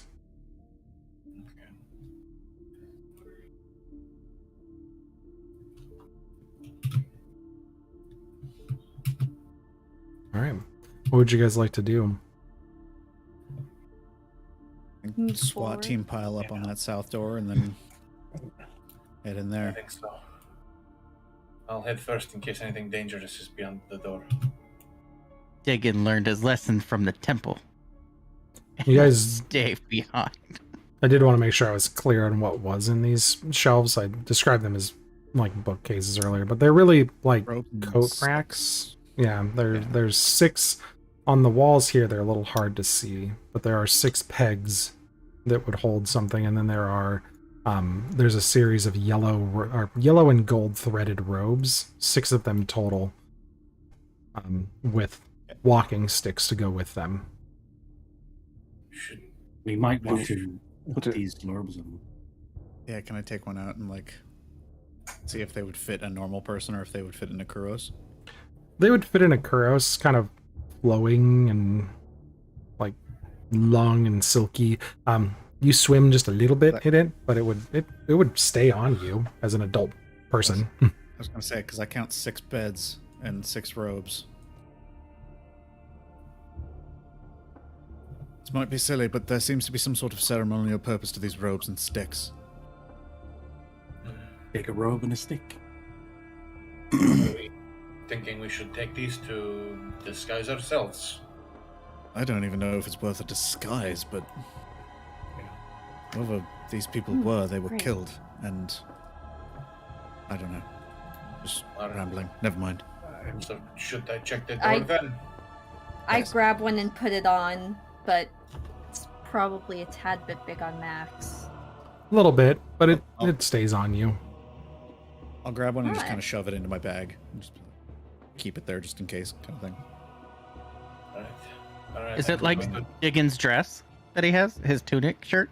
A little longer than that. Yeah, a little longer than that. He'll grab one and put it on. And grab a stick. Mm-hmm. Who does? Alright. Who has one on? Sorry, I just want to track this.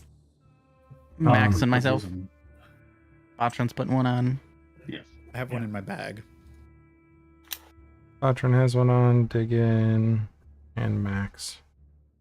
Yeah, and Tarak will not put it on, but he will grab it and just stuff it in his bag as well.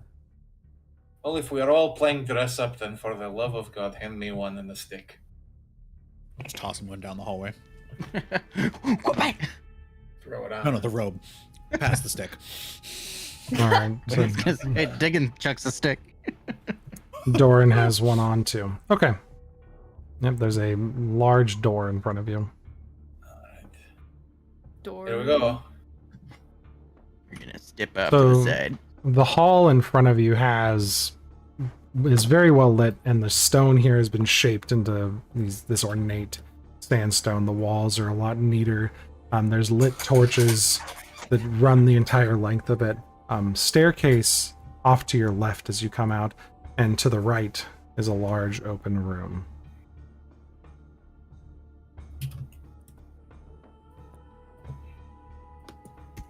Does this look like one of them statues? There are a bunch of them, and Thorin and Tarak, as you guys come into the hallway, I need everybody to roll initiative. Oh, Oh. no. Let me add you guys to initiative really quick.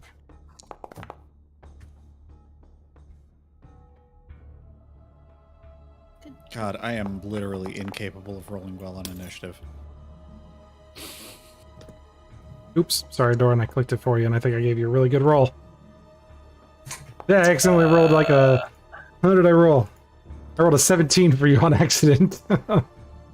But if you'd like to go I ahead and roll mean, initiative... I'll- you can I'll take it if you let me take it, because that's pretty darn good. sure.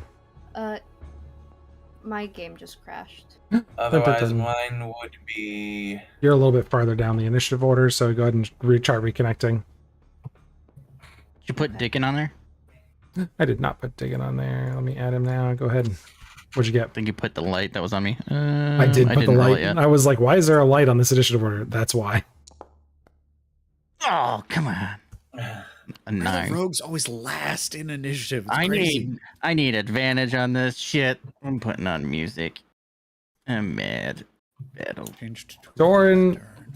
You see this stone warrior in particular, this Akuro statue, spot something behind you that it's interested in, and it kind of moves to life. But you made it all the way to here first, Doran, before anything went to combat.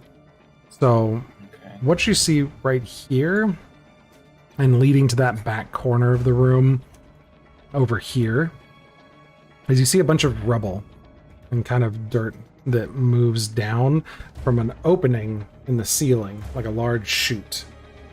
It's about the size of a football, around about 6 inches in diameter. Okay, so I see it starting to move as it notices something behind me. Yep.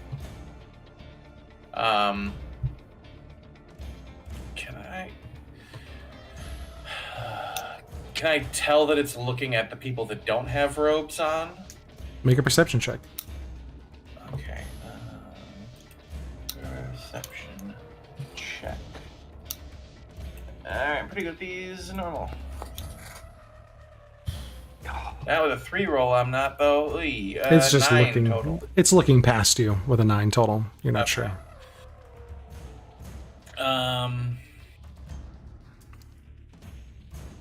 I am going to. Sorry, I don't have full visibility in this room. Because character vision is no bueno. Oh, you do not. The lights are behind you. There we go. There we go. I don't know if the dancing lights followed us. Yeah, they did. They are. I'm just having a lot of trouble controlling them. That's No fine. worries. I can. Josh can help you out with that. And so it's this one that I saw move? Yes, that's correct. Okay. I will step forward this way. And I will I don't know what I'm gonna do because Gotta make a decision now. Yeah, I guess I'll try attacking it. Okay, we're gonna attack it. Oh! A natural one. First attack is a whiff with a nat 1. Miss. Okay. We'll come back on the downswing and get a slightly better score of a 20. And 20 is a hit. Alright, and we'll roll damage for 11 points of slashing damage. Okay. 11 points of damage. Anything else for Doran? Doran will just stand there for right now. He doesn't need to rage just yet. Okay. As you smack this Akuros statue, I can make it do what I want it to. There it goes. It kind of turns to look at you and kind of takes in what you're wearing, what you look like. Looks back down the hall briefly and looks back to you and just kind of kneels down and the wings fold in behind it. Okay. Tarak, you're up. Yeah. You saw something move down the hall and you hear Doran kind of grunt as he swings his weapon, but nothing else happens. All right, so Tarak is going to rush forward. And, okay, next to Doran. And what does he see right now? As you move past this creature that you ran past, hits you with an attack of opportunity. Oh, there was a creature there? I didn't see it. Yep, it was around the corner. Intentionally. It's a 24 to hit. That is a hit. You are smacked for 21 points of damage as the wings past and clips you on your way past. Doran, I'll give you a free action response because this creature, as it sees Tarak run past and get hit, it starts to get a little bit more of an aggressive stance and looks at Tarak. Can I? You have one make an free action. intelligence check? Yeah, you can make an intelligence check, but you Realize what's going on? have a free action to kind of decide what you're going to do with. So you can speak or respond, but you can't like take a reaction hit or anything. Okay. I just shout, "It's the robes!" Tarak, what are you doing on your That's turn? Tarag hears what Doran said, and he puts the robe on. The one that smacked you immediately drops to a knee.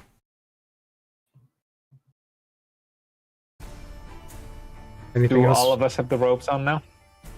One of you does not, but it's not in does? their turn. Okay. Thorin Yeah, does all right, not have Doran's it on. right. Okay. So Tarag just yells, Doran is right.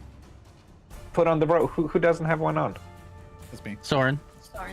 Yeah, Soren. Soren, Diggins not in put on the room. robe. Yeah, I know. All right. Hey, Immediately, That's how we put as it I on. step in and it looks at me with murderous intent, I'm just like, ah, shit. All right. I just All start right. rifling through my bag. Anything else for Tarak? Nope. But yeah. Okay. Nope.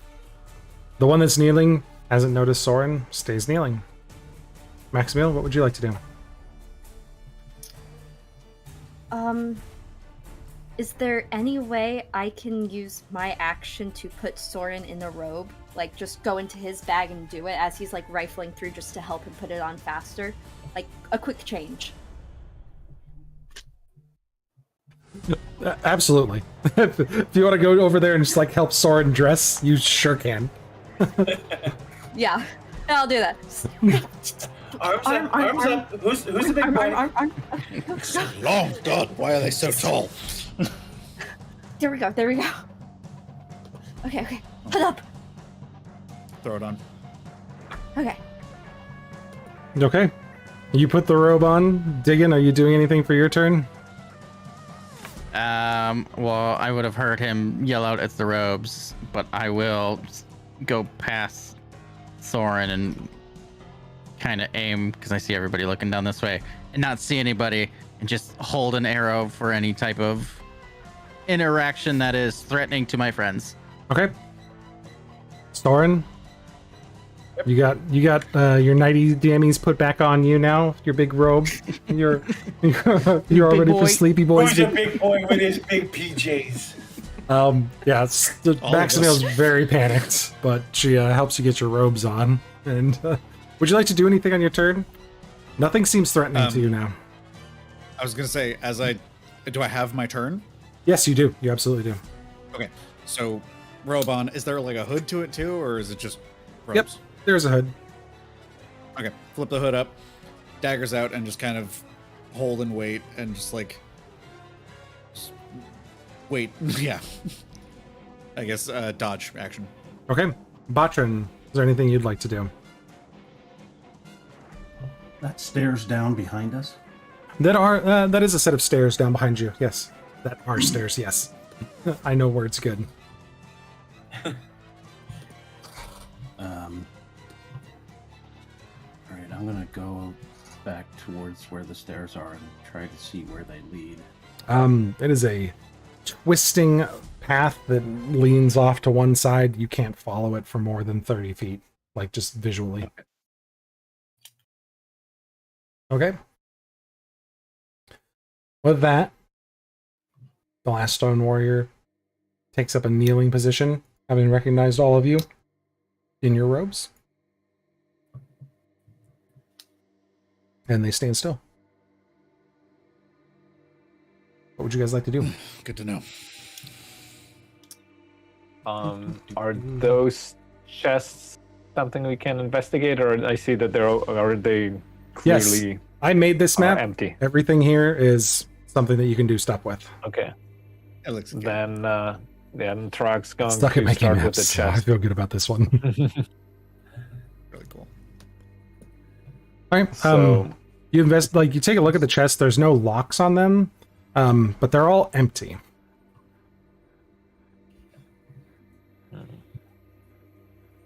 And Did I put Any- sounds on these? Yeah, Nope. I was gonna. My yeah. sounds did not save Anything- when I did stuff. So I should say really quickly, just so you guys do know, there is moving water here. I was going to ask, is that water pouring down into the hands? That is water pouring down in the hands of the statue. There's flowing water. My sound effects aren't on for you guys for some reason. They just didn't save on this map. Sad times. But there is flowing water there. Are we able to crawl through? It is a very narrow slit. About- You can see Yay wide. into it. There is a channel of water. Like with your dark vision, you can see that there's a channel of water that turns to the north. At the very back end of it, you can see where the water's coming in fresh. There is a stream, like kind of a waterfall, kind of coming into that duct, and then it's been branched to the north and then towards you guys. But it is a crystal clear stream of water. But unfortunately, the gap that it's coming through is no more than about 8 inches wide. And it's just a slow stream of water coming down. It's filling up this bowl and then overflowing the bowl into the grates below. Can I try and turn the statue at all? You can make a strength check if you like. Yeah. Alright, strength check. No. Batra and So 20, Sincere. dirty 20. Okay. Batra and Sincere, we're on this central section of the room here between the statues. You note that the ground where the stones have been shaped around are all very nice, except for this central area right where that ping is. There's damage to the stone there. There's bits of dirt. The rubble's been kind of swept over to this corner, but stuff has fallen into the center of that part of the room. The dirty 20, the statue is secured not only by the foundation, but there is a pipe running out of the back of it. Okay. But you do know when you notice as you're like working there, there's a small lever on the underside of the pipe. Well, fortune favors the bold. I'll give the lever a tug. You give the lever a tug and... Oh, come on, little buddy. I can't move him very well with everybody connected, apparently. There he goes. We're just going to call it good like this.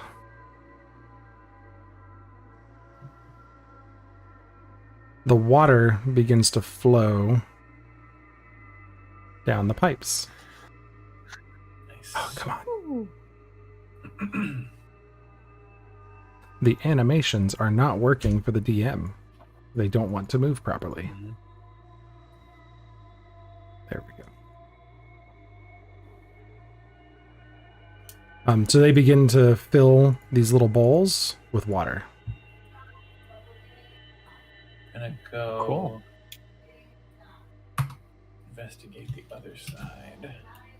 And as you see them filling with water, the excess water kind of spills out of the pipe here, lands on, not there where I pinged, but right there, lands on the hands of that statue, and then overfills and begins to pour into the grate.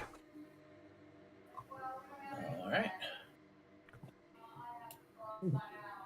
While they're doing that, Tarak is also going to investigate this pile of rubble in the southwest corner. Is it like something that was a statue that, or can can I figure out what it's coming from?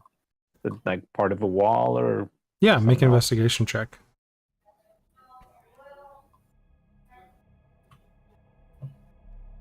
The central tiles that were damaged, were they damaged from stuff that came from above? That's a 14. Yeah, the tile or the area above it, there's about a 6-inch opening in the ceiling. Tarak, the rubble is a mixture of dirt, pine needles, and chips of this stone floor. Okay. Kind of uses the quarterstaff to, shovel through it. Is there anything underneath it? Is anything hiding beneath it? Or As you sift through, you find a few Ashahoyan copper coins. okay. About Pick 'em up? 4 copper total. Okay. But any idea why there's this rubble in the corner? Like where it came from? Make an intelligence check for me. We're just gonna see if your character puts a couple things together.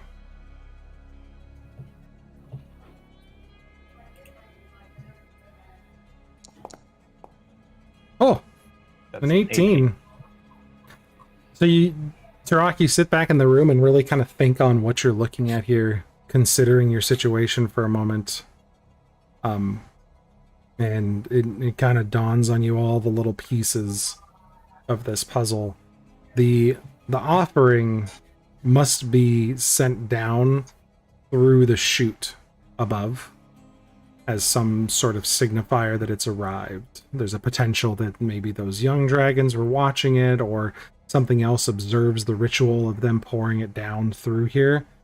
But once it arrives, it's dirty. It's touched by other people and needs to be clean before offered to Simiposi.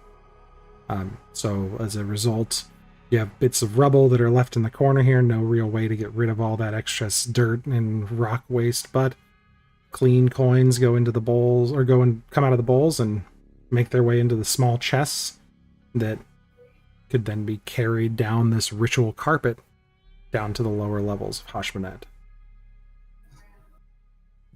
Interesting.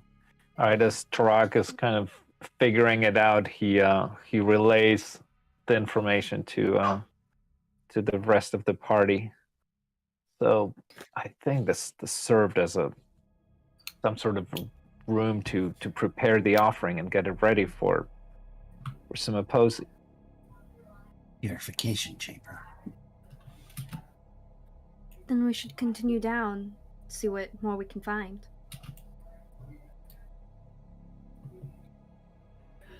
Have Diggin and I, while we're standing over here, have we heard anything coming from downstairs? You have not. There's no movement downstairs.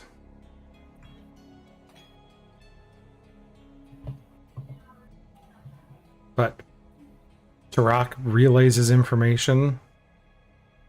The rest of you have your robes and your sticks from the cabinets, dressed up like priests of the Akuros. And you're standing at the entrance to the lower levels of Hashmanet from the cleaning chamber. What'd you guys like to do? Go to level 2. Head down? Yeah. Follow the stairs down. You follow the stairs. Go ahead, Tarak, or Diggin. I was gonna say, what is our mission, guys? We're getting blood of a dragon. We're stopping a dragon. Find out what happened here. Yeah. And possibly get the blood of a dragon. Other fat loot. Or try to stop someone from hurting a dragon. I think that's kind of what I was thinking. Yeah, it seems like they are here to cause problems. They destroyed books about dragons that were very ancient knowledge. They killed a lot of the worshippers of these dragons, and they are seemingly making their way beyond. Quick question, Ben. Yes. It didn't look as though any of the robes or staffs were taken, were they? They were not.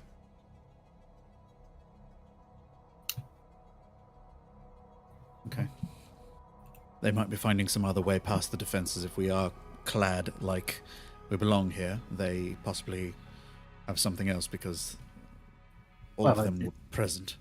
It's also possible that they already know where they're headed, so they either have a map of this layout so they know exactly where to go so they can avoid like those statues. Or they're super stealthy.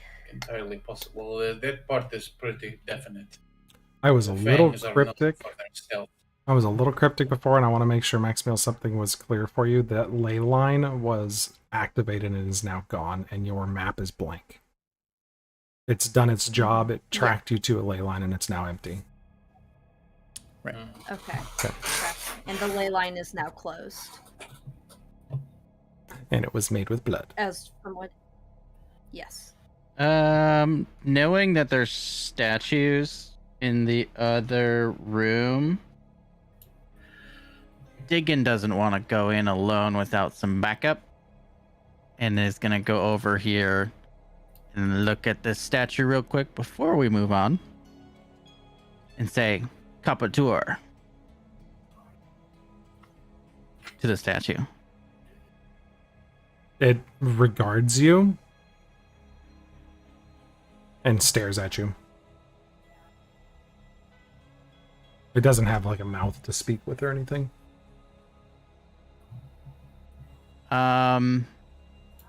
Diggin is great at this. He'll point to all three of them and say, follow. Okay. They all regard you and kind of look directly at you as you point and issue a command to them. And then they look back at each other and they don't move. Was there a word? Oh, yeah, go ahead. Was there a word that the Akuros used when they were landing the ship that, like, signaled for people to help with them? To, like, take it down or something? Like, I will let you take a flashback here, something I am stealing from Blades in the Dark. This is going to be a devil's bargain, so if you take this flashback as knowledge you gained, you get disadvantage on a roll at a time of my choosing. Oh, spicy. Spicy. That's spicy. Oh, that's really spicy. This adds people to our party that are really strong. Your call.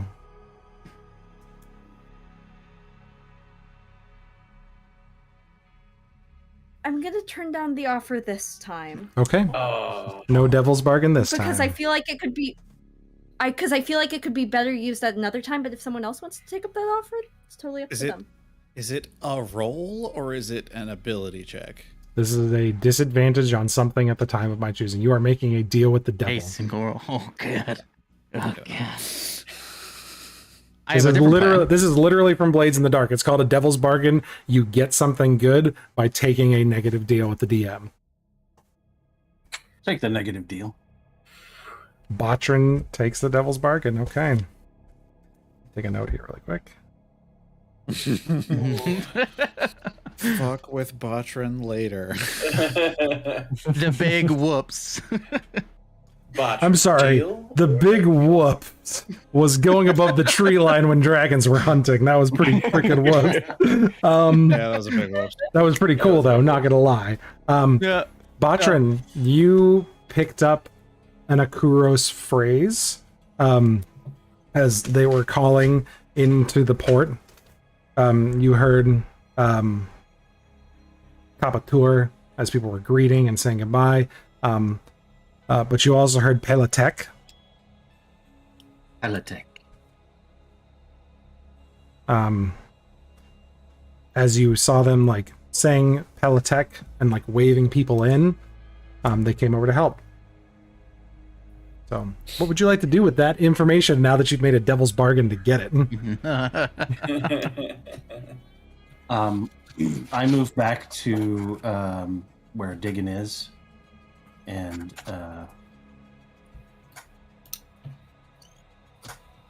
having understood what he was attempting to do,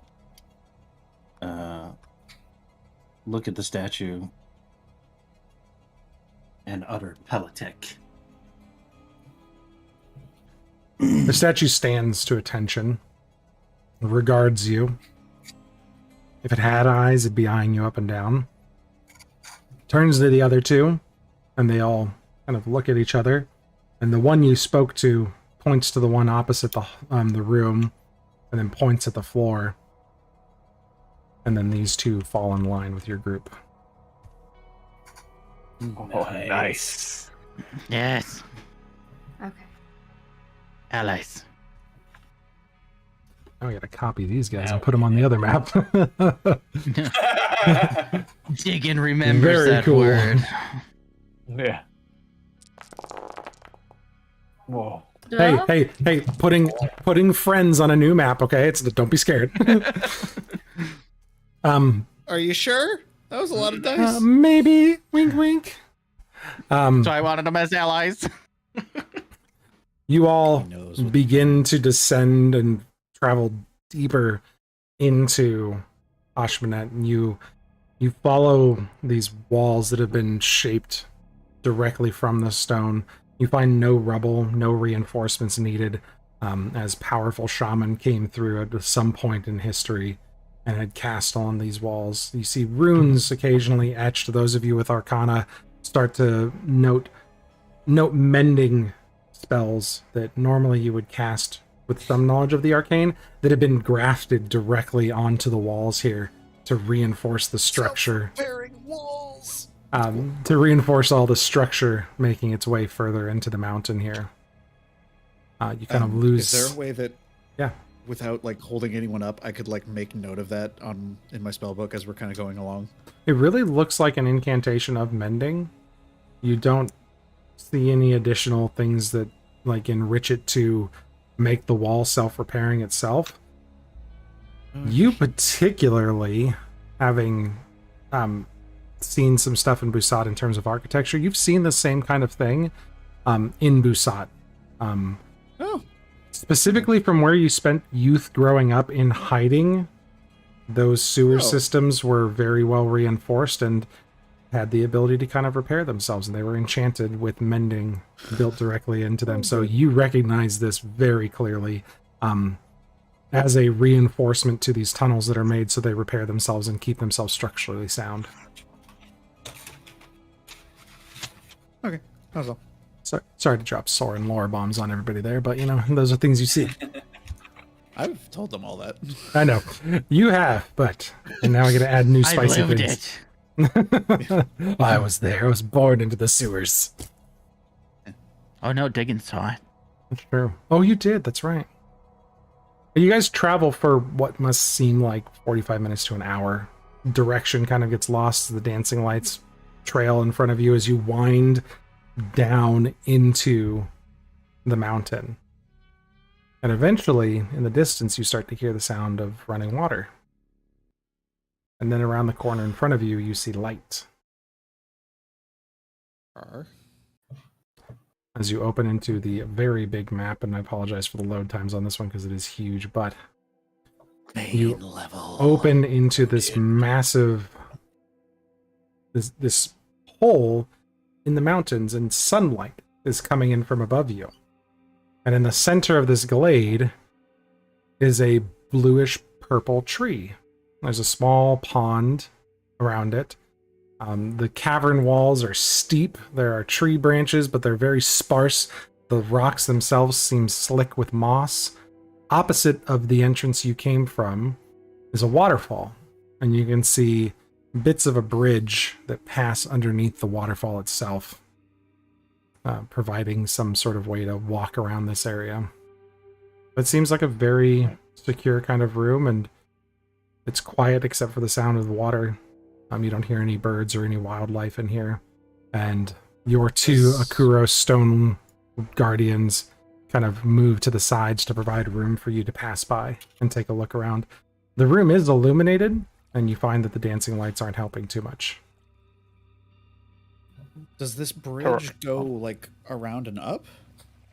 Kind of passes over another bit of the pond, but you can't really tell from here. The waterfall's in the way. Before we go much further, Tarak is going to use the Eyes of the Eagle to see if there's anything that may be hidden that could be of danger to us. Make a perception check. Is this an actual waterfall, or is it like heavy water? That's a waterfall. It's not heavy water, but it is splashing. That is a nat 20 for 24. Heck yeah. You may get additional sounds too, because as you move closer to that side, there is a built-in sound effect in the room. But the stream won't hear it. Here, okay. The stream will not hear it, so it's nice to have the actual waterfall effect from you. 24. I have some of this prepared. You got it already. Oh no, I'm throwing curveballs at you today, bud. Looking straight up, you see bits of branches and a few birds far in the distance, but you're in an opening that is, you know, about 200-300 feet tall. You had seen the spires of this mountain as you were making your way toward Hashmanet, and now you're in the deepest parts of the mountain range here, and they extend to these very, very tall peaks, and this happens to be an opening, almost inaccessible from the sky. You see that if someone had flown over this, they wouldn't even recognize that there was space down here, just because there's branches at various points with small trees growing off as you ascend this kind of opening that would kind of disguise this as a grove. But it's open enough that enough sunlight makes it down here to be able to visibly enjoy this region with light. You don't notice any dangers with the 24.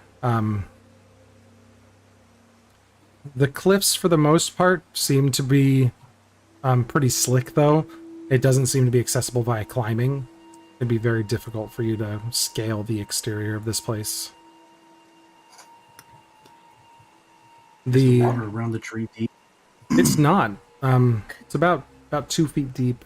You can see the bottom. It's crystal clear. A couple feet at the deepest. You can see small fish kind of swimming inside the water. Is the tree blue? The tree is blue. Have I ever seen Could a I blue try tree to hop- before?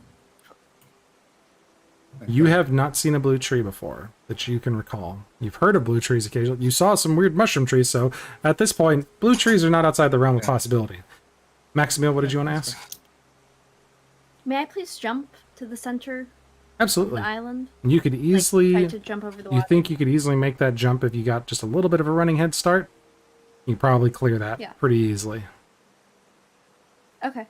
I'd like to get a running start and skip over. Okay.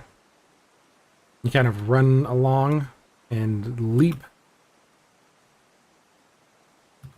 And you easily make your way onto the central island.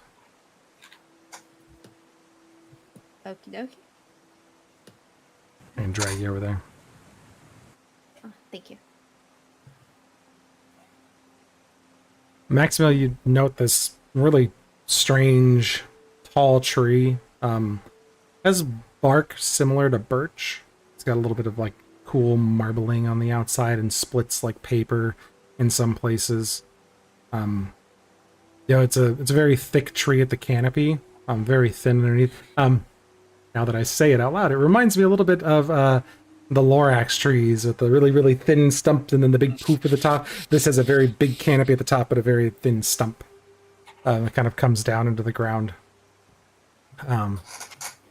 Go ahead and make an investigation check as you get close, though. And what is everybody else up to while Maximil leaps to the center of this clearing? Do we see any sort of like exit from this room other than one we came through? You do not. Soren, what were you looking at? Just kind of want to like see if I can get a view behind the waterfall, since it looks like this water is coming from somewhere, and there's like a lake or tunnel or something like that underneath the bridge, maybe. Sure. Go ahead and move yourself that direction and take a look. Digging into rock. 16, investigate. Okay. Digging into rock. What are you up to? Oh, that's loud. Oh my god. Diggin doesn't trust this place and is constantly like just watching over everyone and like watching up in the sky for dragons coming down. Okay. Soren, I muted that for you, so it's not so loud. I tested it on mine. No, I just got to turn down. I must have turn been down the ambient sound. My ambient must have been pretty loud. So, all right. I had the ambient volume all the way up. A couple things happen as people walk around. Doran, with a passive perception like yours, you feel a slight breeze coming from the south next to this rock as you walk past it. Soren passes by without noticing anything. Soren, as you get back to this area here, you note that the water is coming out of the rocks above you somewhere and streaming down at about a 5-foot wide waterfall. But it streams down and there is actually darkened depths below this bridge. There's a tunnel underneath it where the water flows out. Okay. Maximil, with a 16 investigation check, you note near the center of the tree, in the ground, there are 6 holes. Roughly the size of the stick you're walking with. Okay, good to know. Uh-oh, we will start with the first roll. And you also... Go ahead, Tarak. Sorry, you also asked what Tarak was going to do, and so Tarak is going to investigate the water and see if there's any, just walk around the the edge of the water and kind of peer inside, see if there's anything inside it or anything that looks some fish, odd. small minnows. There's a couple frogs. You note it's very, very clear. You can see some wildlife moving around in there, but there's nothing in particular that you notice that's wrong or strange about the water. There is a very slight current that's moving towards this waterfall in the east. So the water does seem to be pushing out towards the side, the bank where you're at, but there is some flow that's going back that direction. Okay. So we'll start with Maximil. Having investigated the tree, what do you do? Oh, well, I'd like to, let everyone know that, hey, there are 6 holes here that are about the size of these handy-dandy sticks we're carrying around, and, something may happen if we just put them in there, and possibly it's better if we all do it at the same time, so, yeah, if anyone wants to do that, that'd be probably a good thing to do, or interesting thing to do at the very least. Thorin. This has been a PSA. Thorin, as you're investigating, this is all happening at the same time as you all broke up to investigate this small room. Soren, you hear that from the other side. What would you like to do? All right. There's some sort of tunnel down this way, but yeah, sure. I pull the stick off the straps on my back and start heading over. Okay, Doran. What about you? You noticed something unique. I'm going to kind of take my hand and see if I can find exactly where the breeze is coming from and touch my hand against that spot on the wall. Yeah, see if it's another illusionary wall. It is not illusionary, but you do hone in on the breeze pretty easily with your passive perception. Make an investigation check as you're looking around. Sure thing. Investigation. I'm not bad at this. It's an 18. You find a slightly discolored stone. It does not appear to be part of the stone wall. Oh dear, oh dear. Do I push the button or do I wait? Do I push the button or do I found the button! I'm going to press it! What? No. Red candy-like button. You push the button, and the cave wall slides aside, revealing a small entrance to the south. Oh. Ooh. Secret tunnel. Secret tunnel. It's in a mountain too, god dang it! Yes! Damn it! Damn it! Well, I know what TikTok I'm making tonight. Oh no! Why? However, I am going to eschew my baser monkey brain to explore the hole, and instead I'm going to come to the island alongside Maximil to help with this sticks in holes thing. Okay. You wade across the water very easily, and there's no problems as you kind of make your way through and head over to the hole. Soren, I think it. Oh, Yeah. Go ahead. do you wade through the water from the angle you are at? The current's quite a bit stronger. I need you to make an athletics check to avoid slipping up. Oh, okay, I'm gonna die. Oh, I'm gonna die. Oh no! The rest of you watch as Soren loses his footing and begins to get pulled towards the waterfall. Doran, you are the closest for a reaction. He is right there. I'm Nope. going to try and scoop out and grab him. Did I know that it was deep enough to like sweep me off my feet? Because I wouldn't have just It stepped looked into it that looked way. shallow enough. Like it was deceiving. It was very shallow, but the current kind of right in that space you stepped into was a lot stronger. It was much. It was very, very deceptive where you were at, that it was actually pulling down a little bit. Everything else looked pretty good. The churning of the waterfall is definitely something that your passive perception didn't help you to Factor. notice. Yeah. Is it a strength check for me to grab him? Make an athletics check, both of you. We're gonna see how this goes Okay. against the DC of the water here as it's pulling you down. Oh, another one for me then. Yes. Oh dear, that's terrible. Only a 14 for me. Only have 14. Okay. DC was 16. So Soren, as you start to get pulled in, you see what's going on. You manage to find purchase on some rocks. Doran clambers after you. Almost misses, but since you're able to hold on, you're able to get hands onto Doran, and with assistance from that spot, you're able to stand up easily and get pulled off of the current. Good. But there is a now noticeable, very strong current underneath the waterfall. I've freed you guys up to go ahead and move again as you see fit.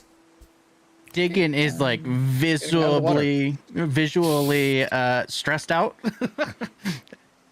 And he's like trying to focus in so many different places, and like goes to the cave door, goes to the cave roof, sees them jump into the water, and is like getting ready to shoot anything that moves. And he's just kind of freaking out over here. Sorry, buddy. Just come on over to the island. No, thank you. I move we need forward to you. where Diggin is and ask him for his ritual stick, There you go. Okay. and then carry them back to the island. Okay. You guys have all 6 sticks. There are 6 holes in front of you.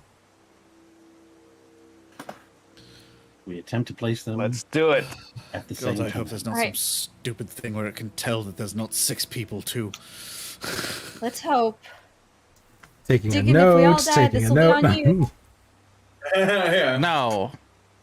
Don't put that on me, please. We don't know if it'll need to be 6 people. Anyways, on the count of 3. Hold on. He puts his bow on his back, and he like will shuffle over this way, You can Come on, And- Diggin. You and you just want to sprint. experiment with sticking the stick in the hole. sprint and jump, not going into the water. No way. Yeah, you can clear 10 feet with a running jump. No land. I'll grab the stick back from Batran. If we all die, it's on Maximil. Indeed.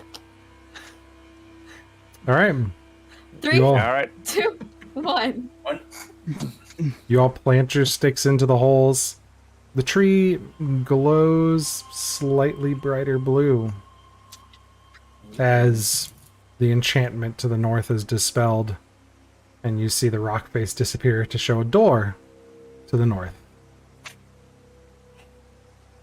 And so you're Oh, left with the again. decision to head to the north, where you can see stone floor carved nicely, to the south to a strange cave entrance, or even through the depths underneath the Leave this. waterfall. But we'll leave that Let's decision split for up, next gang. week. And that's where we'll end today's session. I knew it. Oh no. You guys found all 3 entrances. Cool. I didn't know if you'd find them all, but that's neat. Good stuff. Good. We are little goblins. Give us all the things. Great. That means now that's since the map goes like this and branches out, now I have to do every pathway. Because they're all like 30% done, and now I gotta do the rest of all of them. Nice. Yay! Well, we can In help. case we pick the wrong one. That's very similar to I ran a game where I had a multiple choice, and my party was like, "Yeah, we're gonna do all of them," and I'm like, "Okay, cool. Give me a minute." Yeah. Okay. Yeah, You guys- we're going you for guys full will- clear, and I'm like, "Okay." You'll definitely be here for a minute if you do all of them. As someone said, I want a dungeon crawl, so they got a big dungeon crawl. It was coming Would you like us anyways. to pick a path? No, I would not, because I want the point is they all kind of come back together and can do different things, and you guys get all sorts of choices. Kinda So figured. yeah, the dungeons are not dungeon crawls if they're linear. Those are dungeon guided railroad paths. You know what I mean? This is true.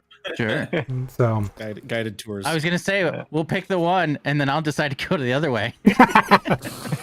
you son of a bitch. It would. No, but no, very fun game today. Thanks, and thanks to Rock for almost freaking dying. That was terrifying. That's fun. That was incredible. That was fun. That was fun. It was Don't forget you're horrifying. gonna get that tattoo. Yeah, true. Yeah, you need a tattoo. Yeah, actually. Oh, that's right. Yeah. Next. That's right. Next long rest. Can Get the dig tattoo. in. Diggins on Edge, man. All of his friends are trying to kill themselves. I don't get it. I don't understand. It's like he's the only one with the brain. He's the only one without one. Sure. Thus far, I have not tried to kill myself. Other things have tried to kill me. Mm-hmm. You Cool. just did by walking in the water. Yeah, that would be other things. I am not the water. That is true. I mean, I was mean to you because you're like, I'm going to go to the lake. And I'm like, cool, you're close enough to the waterfall. Screw it. You don't want to investigate the abyss on your own? I'm going to force you to find it. Oh, man. No, fantastic. So thanks, everybody, for a great game. Thanks, stream, for hanging out with us. I'm trying to, like, buy time because I turned on the character card slides that I forget to turn on all the time because you guys are... Yeah. You guys were involved with the map, and I was like, we're playing through the map, so I didn't push the slide thing because I didn't want it to take over any of the map, you know? Yeah. You guys are all super involved and stuff. Thanks, Mom, for hanging out with us. Thanks, everybody, for a great game, though. Yeah. We'll be back next week, and I'll be a whole year older next week. Oh, yay. Yeah, Sunday's Ben's birthday, so... You're gonna like dye your hair like Awesome. your beard gray. No, I'm not. My mohawk is supposed to be green, and I'm waiting to get green dye so I can get it done. Because I've been lazy and I haven't dyed my mohawk. But all right, thanks everybody for a wonderful game and a stream. Thanks for hanging out with us, and we'll catch you guys all next week. See ya. Awesome. Thanks, everybody.